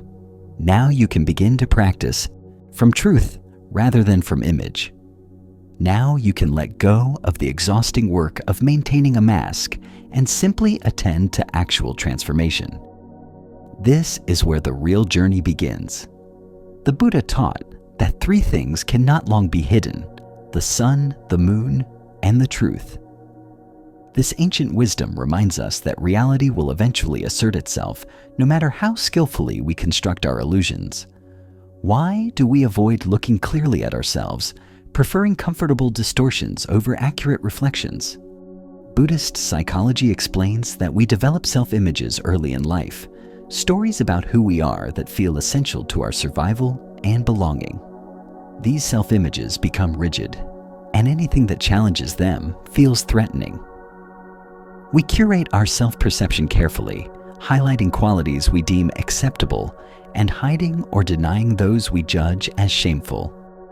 This creates what Buddhism calls delusion, not believing things that are completely false, but seeing reality through heavy filters of preference, aversion, and self-deception. We select evidence that confirms our preferred self-image and dismiss evidence that challenges it. We surround ourselves with people who reflect back the version of ourselves we want to believe in. We avoid situations that might reveal aspects of ourselves we prefer to keep hidden. Consider your own relationship with honest self-examination. When do you avoid looking clearly at your actual motivations? When do you tell yourself comfortable stories rather than facing uncomfortable truths? Where in your life are you checking distorted mirrors rather than looking at clear reflections? The teaching here is not that we should engage in harsh self-judgment or brutal self-criticism. That would be another form of distortion, replacing an inflated self-image with a deflated one. Rather, it invites us to look at ourselves with the same clear, compassionate attention we might bring to observing a child.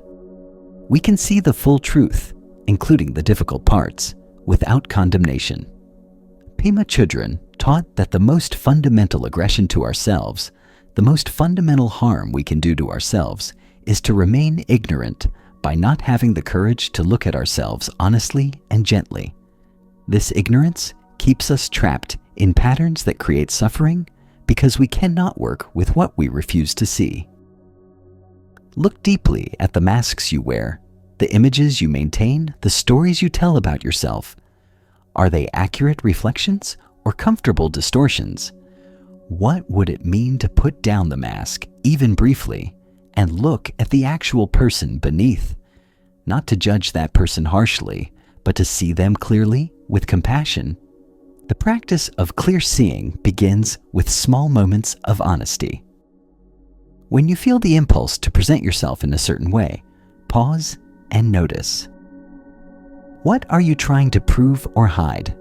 When you tell a story about yourself, notice whether it is accurate or edited to maintain a preferred image. When you feel defensive about feedback, consider whether it might be touching a truth you have been avoiding. This honest self-examination is not comfortable, but it is liberating. When we stop spending energy maintaining illusions, that energy becomes available for actual transformation. When we acknowledge our real starting point, we can begin a genuine journey rather than pretending we are already somewhere we are not. Tonight, as you prepare for rest, can you experiment with May's practice of looking in the clear mirror? Can you acknowledge one truth about yourself that you typically prefer to avoid? Can you meet that truth with compassion rather than judgment, recognizing that honest seeing is the foundation for all genuine growth? As the Buddha taught, just as a solid rock is not shaken by the storm, even so, the wise are not affected by praise or blame. When we know ourselves clearly, we no longer need to maintain exhausting facades. We can rest in simple truth, which is infinitely less burdensome than elaborate self-deception. Let us continue our journey with a story about generosity and the unexpected forms it can take. This is the tale of the beggar's gift. In a great temple that served as a center of learning and spiritual practice, there was an annual ceremony where benefactors would present offerings to support the monastery's work. This ceremony was a prestigious affair, attended by wealthy merchants, noble families, and prominent citizens who competed to make the most impressive donations. The offerings would be announced publicly, bringing honor and recognition to the donors. The temple's abbot, an elderly monk named Kunga, presided over these ceremonies with graciousness, thanking each donor sincerely for their contribution. But those who knew him well noticed that he seemed somewhat weary during these events, as if something about them troubled him, despite their obvious benefit to the monastery. One year, the ceremony proceeded as usual. Wealthy donors came forward one by one, presenting gold, precious gems, fine silks, and large sums of money. Each offering was acknowledged with the traditional blessings, and the donors returned to their seats glowing with satisfaction at having their generosity recognized before the assembled community. Near the end of the ceremony, something unusual happened. An old beggar woman, who had been sitting quietly at the very back of the hall, slowly made her way forward. Her clothes were ragged and patched many times over. Her face bore the marks of hard living and hunger.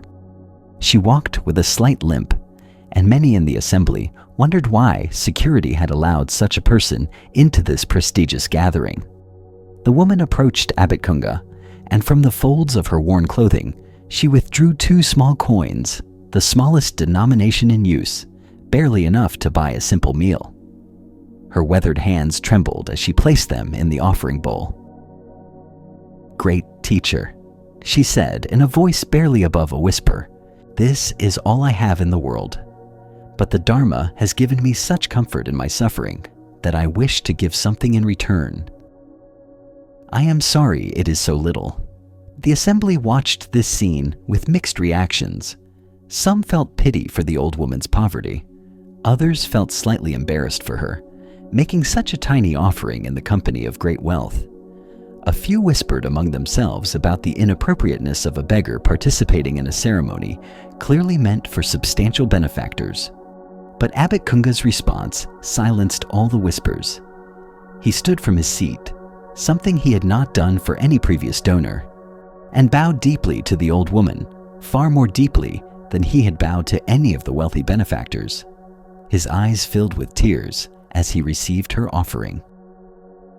"Venerable Mother," he said, his voice carrying clearly through the now silent hall, "you have given the greatest gift presented here today. While others have given from their surplus, barely noticing what they parted with, you have given everything you possess. Your offering is not 2 coins, but your whole life, your entire security, your only protection against hunger. This is true generosity, the kind that the Buddha himself praised above all others." He turned to address the assembly. The Dharma teaches that the value of a gift is not measured in its monetary worth, but in the spirit of the giving and the sacrifice involved. A rich person giving a fortune he will not miss performs an action of merit, but it does not transform his heart. This woman giving her last 2 coins, surrendering her only security, out of genuine devotion. This is the generosity that liberates. Kunga continued, his words now carrying the power of a formal teaching. When the Buddha was asked about offerings, he told the story of a poor woman who gave a single lamp to the temple. Wealthy kings had given hundreds of lamps, but when the oil ran out, it was only the poor woman's lamp that continued burning through the night. Why? Because her offering came from the deepest place in her heart, from genuine sacrifice and pure intention. The size of the offering was tiny, but the size of her heart was boundless. The abbot looked directly at some of the wealthy donors who had given large sums. I am grateful for all offerings that support this monastery's work. The funds you provide allow us to maintain these buildings, feed the monks, and offer teachings to the community. This is valuable and necessary. But I want you to understand something. If your giving does not cost you anything, if it does not require you to let go of something you are attached to, it will not transform your heart. It may create merit, but it will not create wisdom. He gently took the old woman's hands in his. Mother, your 2 coins are worth more than all the gold and jewels presented today because you have actually practiced letting go. You have trusted the Dharma more than you trust money. You have chosen generosity over security. This is the practice that leads to liberation. Tears streamed down the old woman's weathered face, but they were tears of joy. She had expected to be dismissed, or perhaps tolerated politely. Instead, she had been honored as the greatest benefactor. Kunga made an announcement that surprised everyone. These 2 coins will be placed in a special shrine in our meditation hall. They will remain there as a permanent teaching about the nature of true generosity. Every time monks and students see them, they will remember that the Dharma values the quality of heart over the quantity of offering.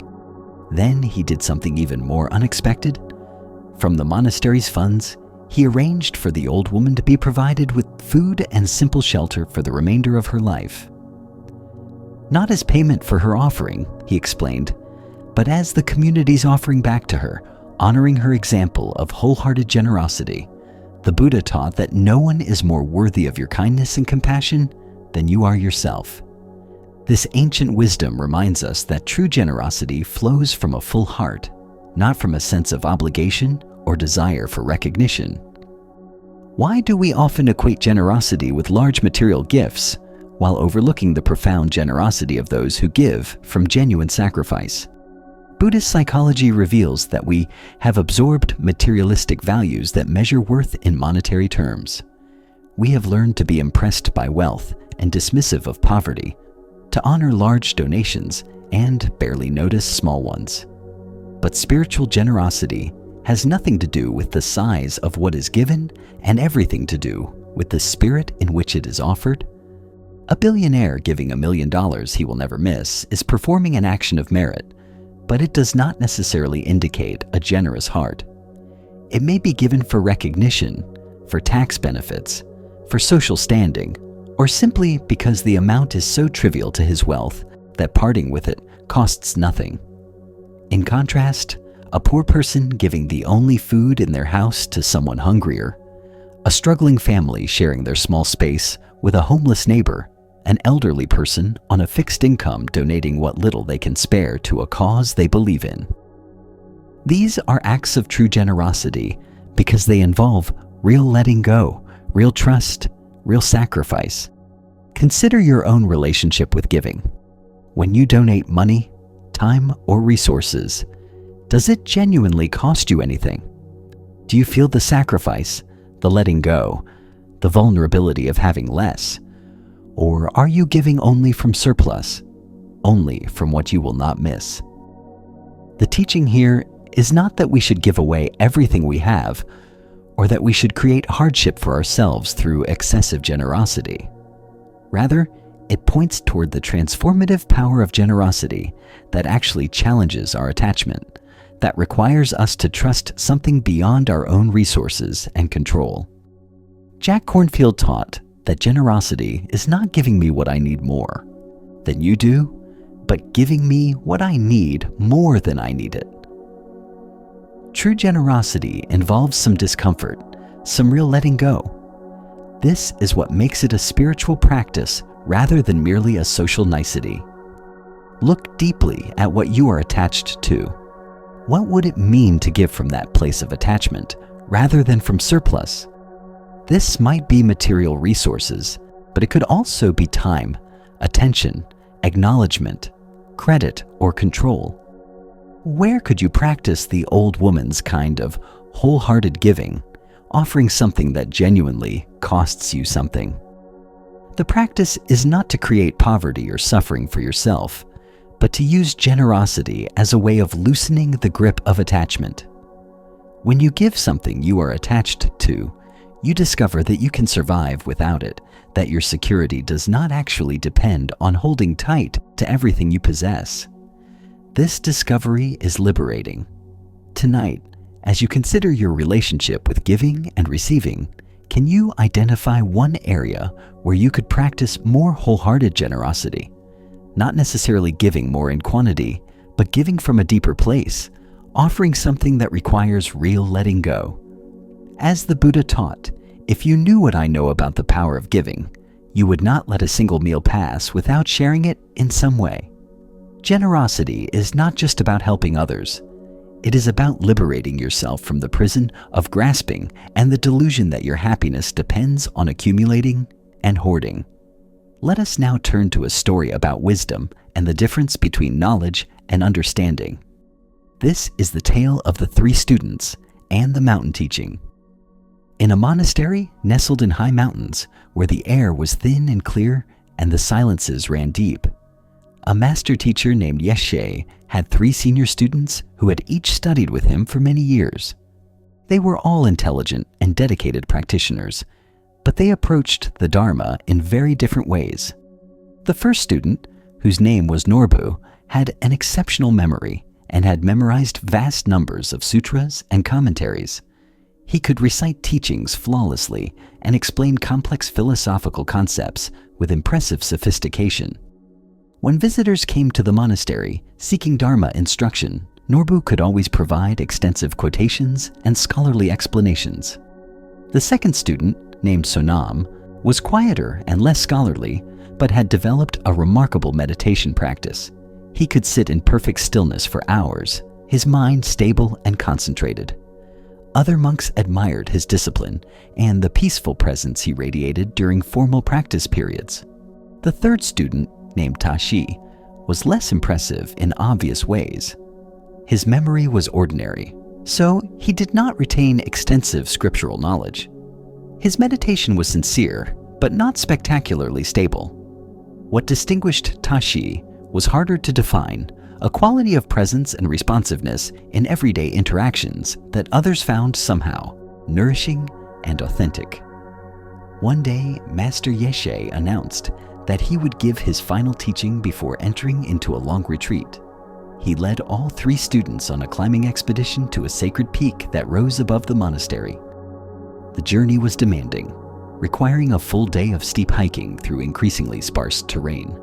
When they reached the summit just before sunset, the master sat down on a flat rock and invited his students to sit facing him, with the vast mountain vista spreading out behind him in all directions. The air was cold and thin, the sky impossibly vast, and the world below seemed very far away. Yeshe looked at each student in turn, then asked a simple question. What have you learned from all your years of Dharma study and practice? Norbu answered first, eager to demonstrate his knowledge. Venerable teacher, I have learned that all conditioned phenomena are impermanent. I have learned that suffering arises from attachment and craving. I have learned that the self is empty of inherent existence. I have studied the 12 links of dependent origination, the Eightfold Path, the paramitas, and the various levels of realization. I can explain the differences between the Hinayana, Mahayana, and Vajrayana approaches. He continued for several minutes, citing sources and providing detailed philosophical explanations. When Norbu finished, clearly satisfied with his comprehensive response, the master simply nodded and turned to Sonam. "And what have you learned?" Sonam spoke more briefly. "I have learned to quiet my mind through meditation. I have developed concentration that can remain stable even in difficult conditions. I have experienced states of absorption where the normal sense of self becomes very subtle. I have tasted the peace that comes when thinking stops and awareness rests in itself."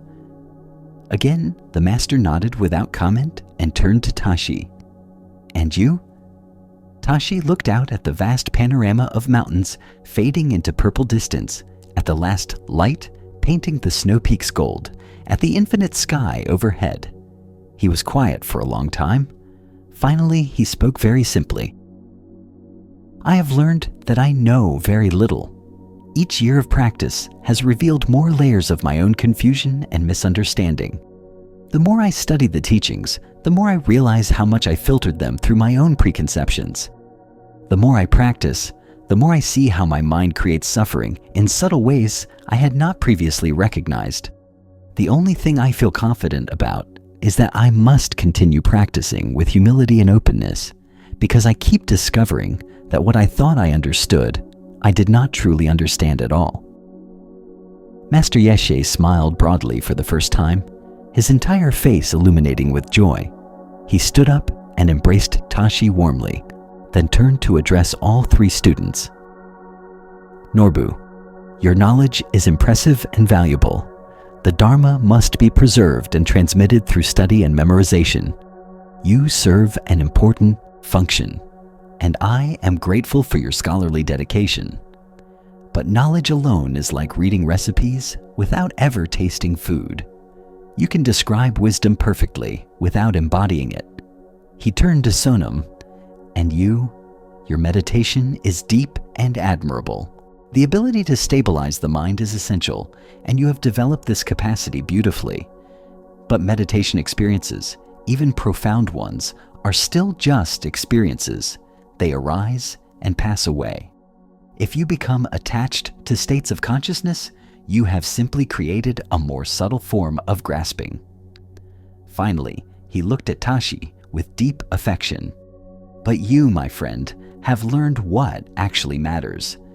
You have discovered that the Dharma is not something you master, but something that continually reveals how much you have yet to understand. You have maintained beginner's mind even after years of practice. You have not used the teachings to build up your sense of accomplishment or expertise, but to see more clearly your own ongoing confusion and delusion. This humility is the foundation of genuine wisdom." The master sat back down and spoke to all three. The Buddha warned against three types of students: those who are like pots turned upside down, who cannot receive teachings because they are closed; those who are like pots with holes in the bottom, who receive teachings but do not retain them; and those who are like pots contaminated with poison, who receive and retain teachings but distort them through their own preconceptions and attachments. He looked at each student. "Norbu, you are like a pot without holes. You retain everything perfectly.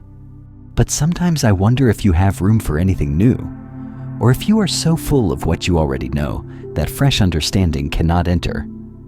Sonam, you are like a pot that is perfectly clean during formal practice. But perhaps, when you are not meditating, you allow contamination to seep back in. You have not yet integrated your meditation insights into everyday life." Then he turned to Tashi. "But you are becoming like a pot that empties itself continually, remaining humble and receptive. Each time you think you understand something, you discover another layer of not knowing. This keeps you fresh, keeps you learning, prevents you from calcifying into the prison of assumed expertise. The Buddha taught that it is better to conquer yourself than to win 1,000 battles. This ancient wisdom points toward the lifelong work of recognizing and working with our own delusions rather than accumulating spiritual accomplishments. Why do we equate spiritual development with accumulating knowledge or impressive experiences rather than with deepening humility and self-awareness? Buddhist psychology reveals that the ego co-opts even spiritual practice, turning it into another domain for achievement and superiority. We collect teachings like trophies, pursue meditation experiences like accomplishments, and use our spiritual development to feel special or advanced. But genuine wisdom moves in the opposite direction. The more deeply we practice, the more we should recognize how much we do not know, how much delusion still operates, how many ways our minds create suffering. This growing awareness of our own limitations is not a sign of failure, but of actual progress. Consider your own spiritual journey, whatever form it takes. Have you been measuring progress through accumulation or through deepening humility? Do you use your knowledge or experiences to feel accomplished, or do they reveal ever more clearly how much you have yet to understand? The teaching here is that beginner's mind is not just a starting point, but an ongoing orientation. We can study for decades and still approach each teaching with fresh curiosity. We can practice for years and still recognize ourselves as beginners in the face of the profound mystery of consciousness and existence. Shunryu Suzuki taught that in the beginner's mind, there are many possibilities, but in the expert's mind, there are few. When we think we have mastered the Dharma, we stop learning. When we recognize that we are perpetual students, we remain open to deeper understanding. Tonight, as you reflect on your own path of learning and growth, can you experiment with Tashi's perspective? Can you acknowledge what you do not know rather than focusing on what you do? Can you approach your practice with the humility of a beginner, even if you have been practicing for years? As the Buddha taught, doubt everything. Find your own light. This is not an invitation to cynicism, but to continuous inquiry, to maintaining the question rather than settling into assumed answers, to recognizing that the deepest teachings are discovered through lived experience rather than intellectual understanding. Let us explore one more story about finding peace in the present moment and releasing our attachment to past and future. This is the tale of the wandering mind. In a quiet monastery where monks dedicated themselves to intensive meditation practice, there was a student named Jigme who had been sitting in meditation for 3 years. Despite his sincere effort and countless hours on the cushion, he found that his mind remained restless and distracted. During meditation, his thoughts would wander to memories of his childhood, replaying conversations from years ago, reviewing past mistakes and missed opportunities.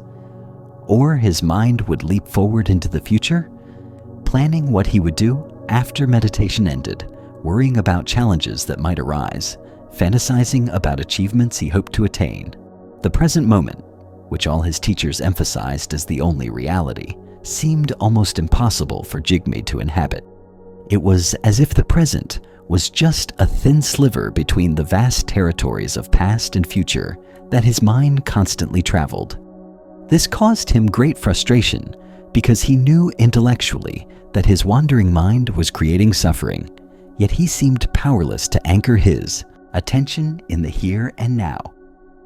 One morning, after a particularly difficult meditation session where his mind had been especially wild and ungovernable, Jigme approached his teacher, an elderly monk named Gendon, who radiated an almost tangible stillness. "Venerable teacher," Jigme said with obvious distress, "I cannot control my mind. During meditation, it wanders constantly to past and future. I know I am supposed to be present, but the present moment seems so empty and brief compared to the vast landscapes of memory and imagination. How can I possibly find peace when my mind refuses to stay here?" Master Gendon looked at his student with compassion and gestured for him to sit. "Tell me," he said, "when your mind travels to the past during meditation, where is your body?" Jigme looked confused. "My body is sitting here on the cushion, of course." And when your mind leaps into the future, planning and worrying, where is your body then? It is still here, sitting in meditation, Jigme replied, beginning to see where this was leading, but not yet grasping the full implication. So your body never leaves the present moment, Gendon observed. Only your mind wanders. Your breath continues here now. Your heartbeat continues here now. The sounds around you exist here now. All of reality, in fact, exists only in this present moment. The past is nothing but memory, mental formations arising in present consciousness. The future is nothing but imagination, mental projections arising in present consciousness. Everything is always happening right here, right now. Your mind does not actually go anywhere.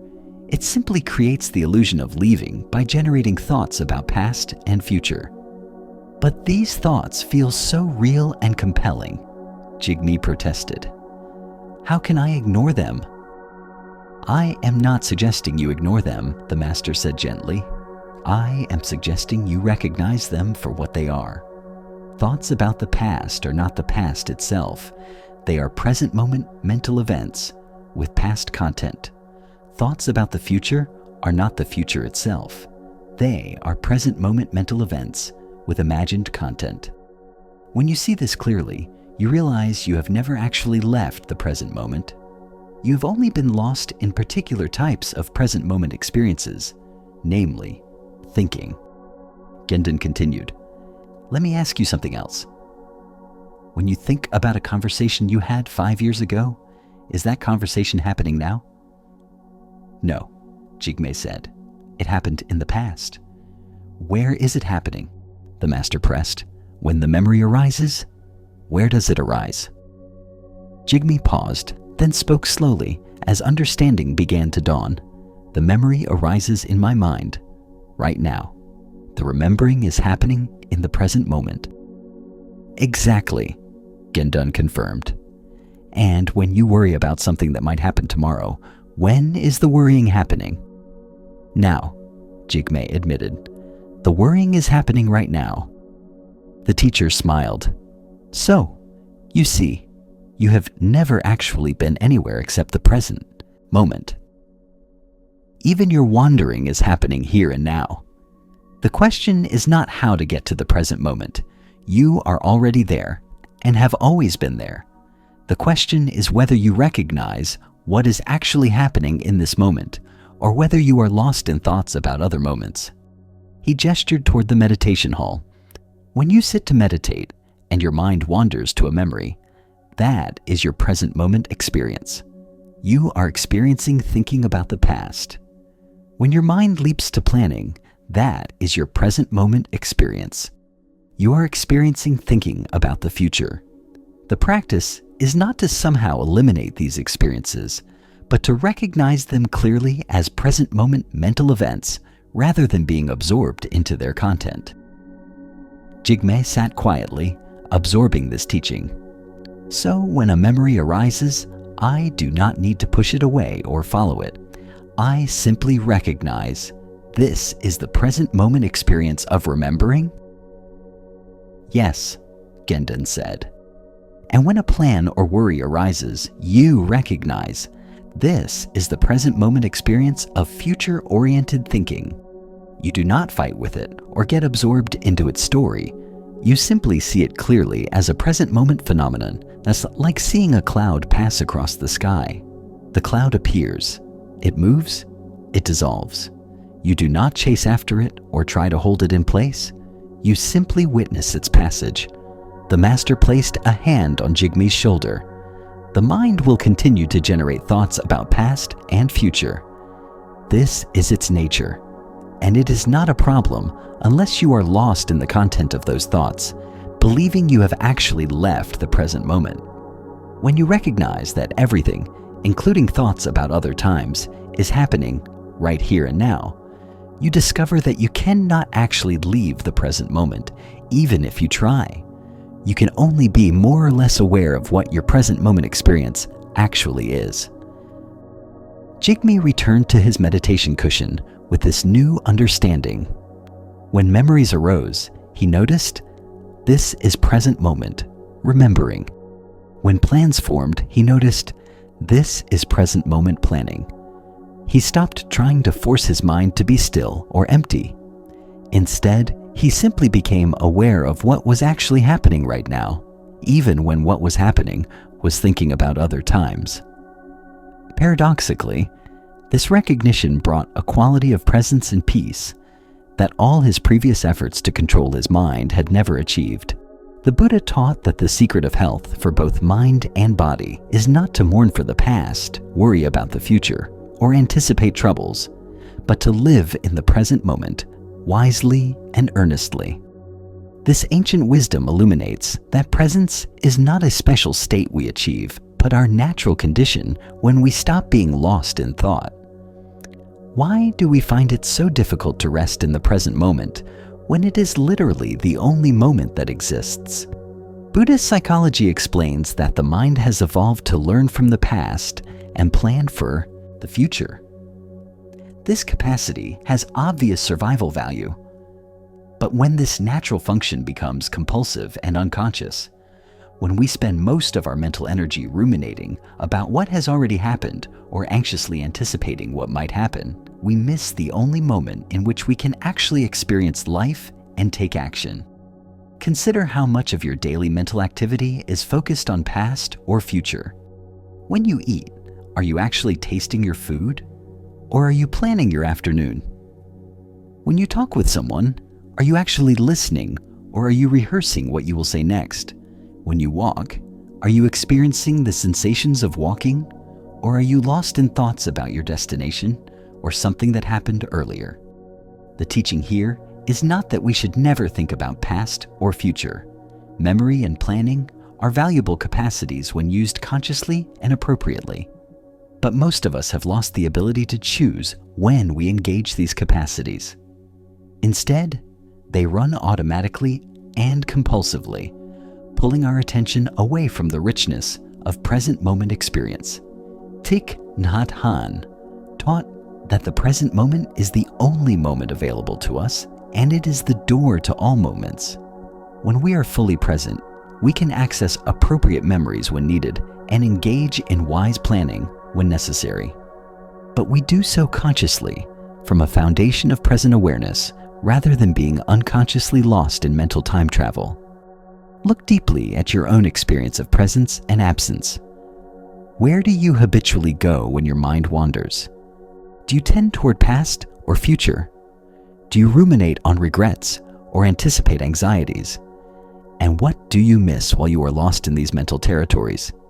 What moments of beauty, connection, or simple aliveness pass unnoticed because your attention is somewhere else?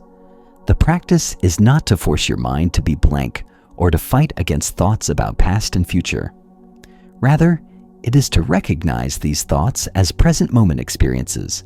When a memory arises, instead of being absorbed into the memory's content, you recognize, here is remembering happening now.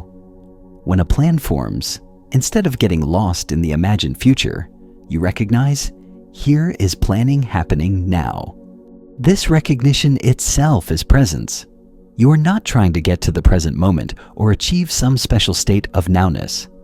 You are simply becoming aware of what is actually happening right here, right now, even when what is happening is thinking about other times.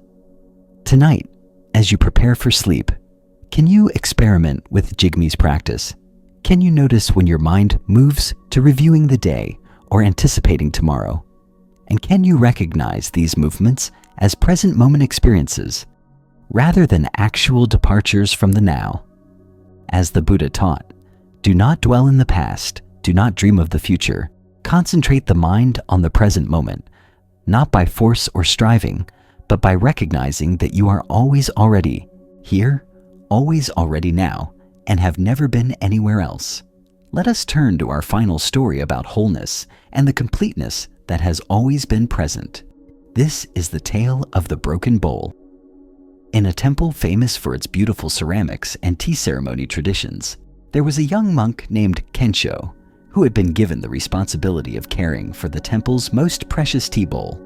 This bowl was an ancient piece, created by a legendary potter centuries ago, and it was considered a treasure of immeasurable value.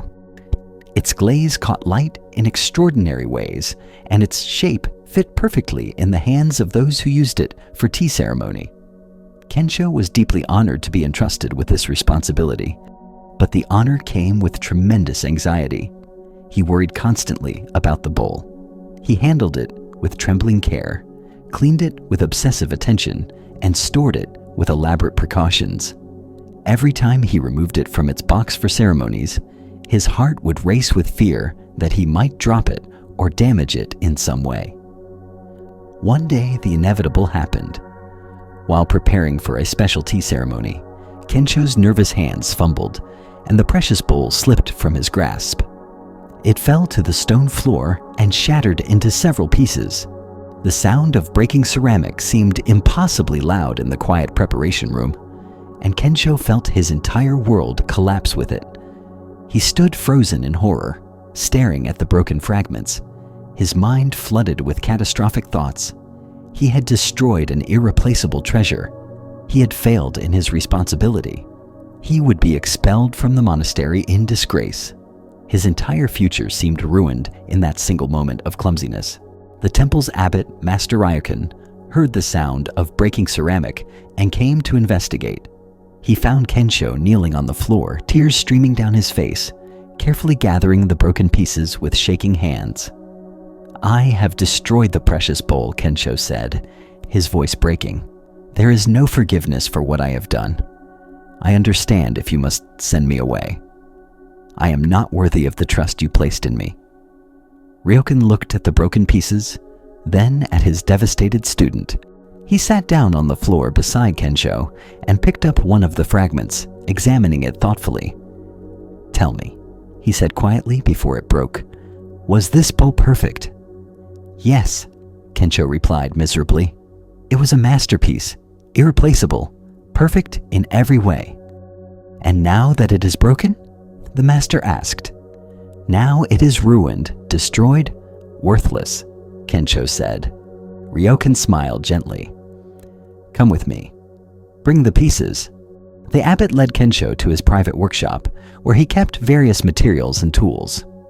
There, he showed his student the ancient Japanese art of kintsugi, the practice of repairing broken pottery using lacquer mixed with powdered gold. "The breaks are not hidden," Ryokan explained. "They are highlighted, made visible, even celebrated as part of the bowl's history." Over the following weeks, under Ryokan's patient guidance, Kensho learned to repair the broken tea bowl using kintsugi technique. He carefully fitted the pieces together, sealed them with lacquer, and applied the gold powder to the cracks. The process was meditative and healing, requiring attention and care, but without the anxious perfectionism that had characterized his earlier relationship with the bowl. When the repair was complete, something remarkable had happened. The bowl was no longer the pristine, unmarked object it had been before. Now it bore visible golden veins where it had broken, creating a new pattern of unexpected beauty. The cracks told a story. The golden repair added a dimension that had not existed in the original perfection. Ryokan invited Kensho to use the repaired bowl in that evening's tea ceremony. As Kensho held it, filled it with tea, and served guests, he noticed something profound. He was no longer anxious about protecting it from damage. The bowl had already been broken and repaired. Its vulnerability had been acknowledged, its fragility honored, its brokenness transformed into beauty. There was nothing left to fear. One of the guests, an elderly tea master visiting from another temple, examined the bowl closely and spoke with evident admiration. "This bowl is even more beautiful now than it must have been before it broke." The golden repair speaks of impermanence, resilience, and the beauty that can emerge from brokenness. It is no longer just a perfect object. It is a teaching about the nature of existence itself. After the ceremony, Master Ryokan sat with Kensho in the quiet evening. "You thought you had destroyed the bowl," the master said, "but actually, you transformed it into something with even deeper meaning. Before, it was beautiful, but fragile, precious, but anxiety-producing. Now it carries wisdom in its very form. It teaches that nothing stays perfect, that everything breaks eventually, and that brokenness can be the beginning of a new and different kind of wholeness. The teacher continued, "This is true not just for bowls, but for human lives. We all break. We all experience failure, loss, disappointment, and pain. We all fall short of the perfect images we try to maintain. And when we break, we have a choice. We can see ourselves as ruined, worthless, irreparably damaged. Or we can learn the art of kintsugi for the soul, honoring our breaks, integrating our wounds, and allowing them to become sources of wisdom and beauty rather than sources of shame." Kensho looked at the bowl with its golden veins catching the lamplight. "So, my failure was not the end of the story, but the beginning of a deeper teaching?" "Exactly," Ryokan confirmed. "Your anxiety about keeping the bowl perfect was actually a form of suffering.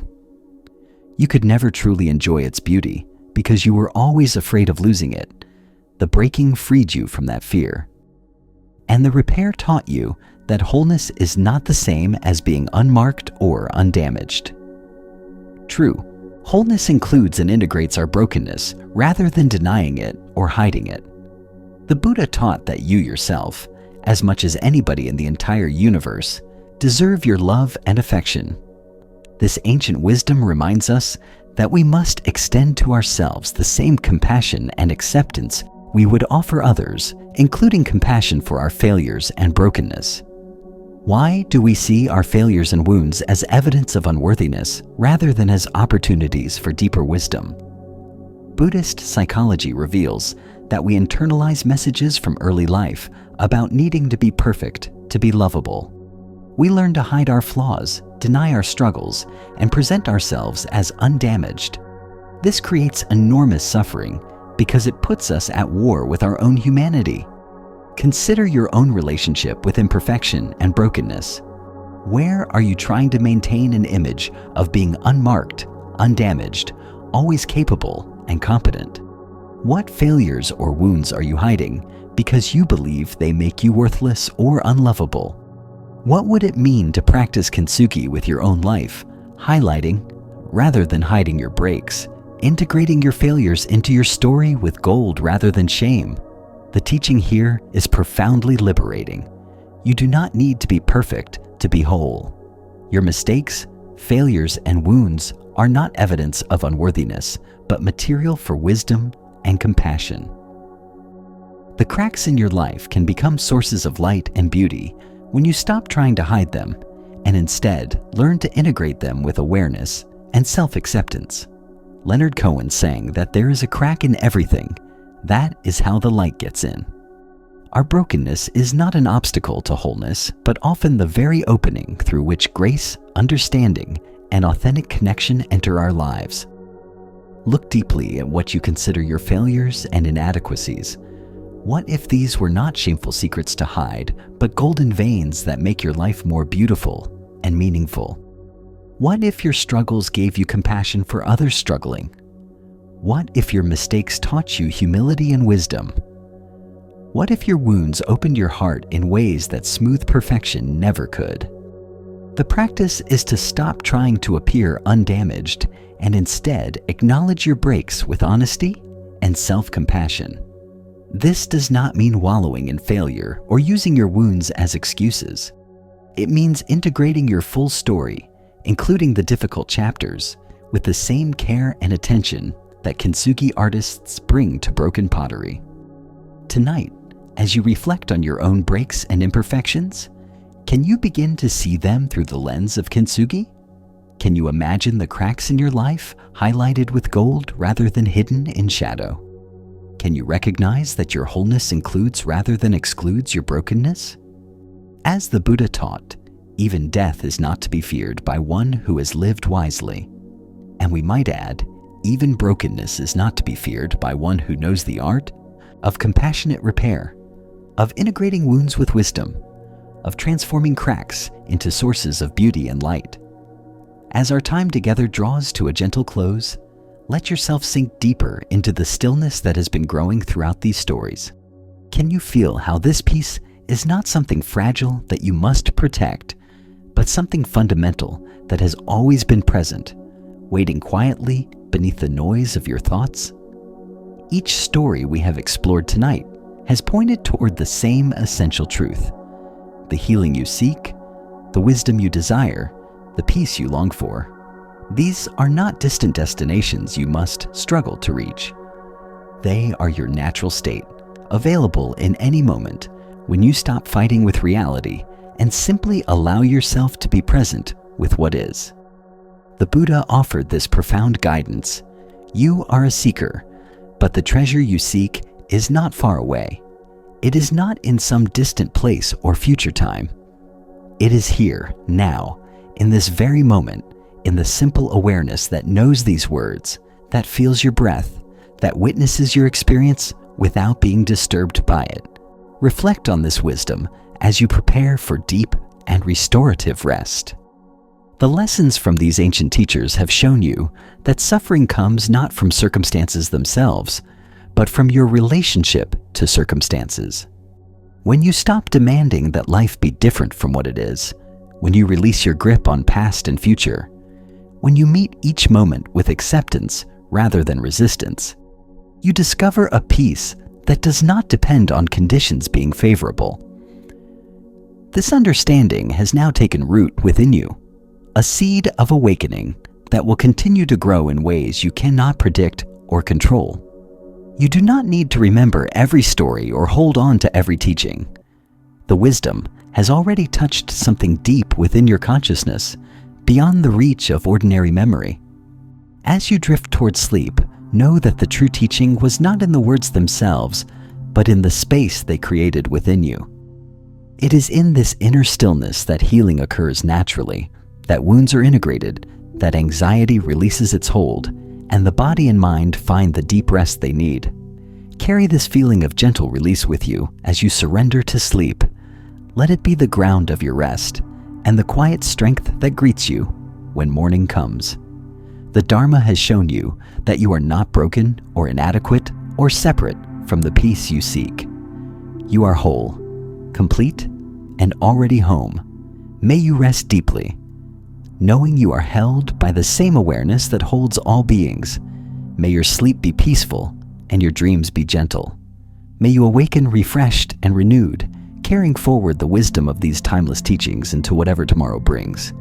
And may you remember, whenever anxiety arises or peace seems distant, that you need only return to this simple moment, this single breath, this present awareness that has never left you and never will.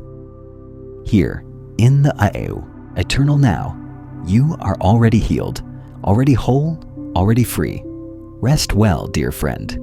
The Dharma is always here, waiting patiently for your return, as near as your next conscious breath.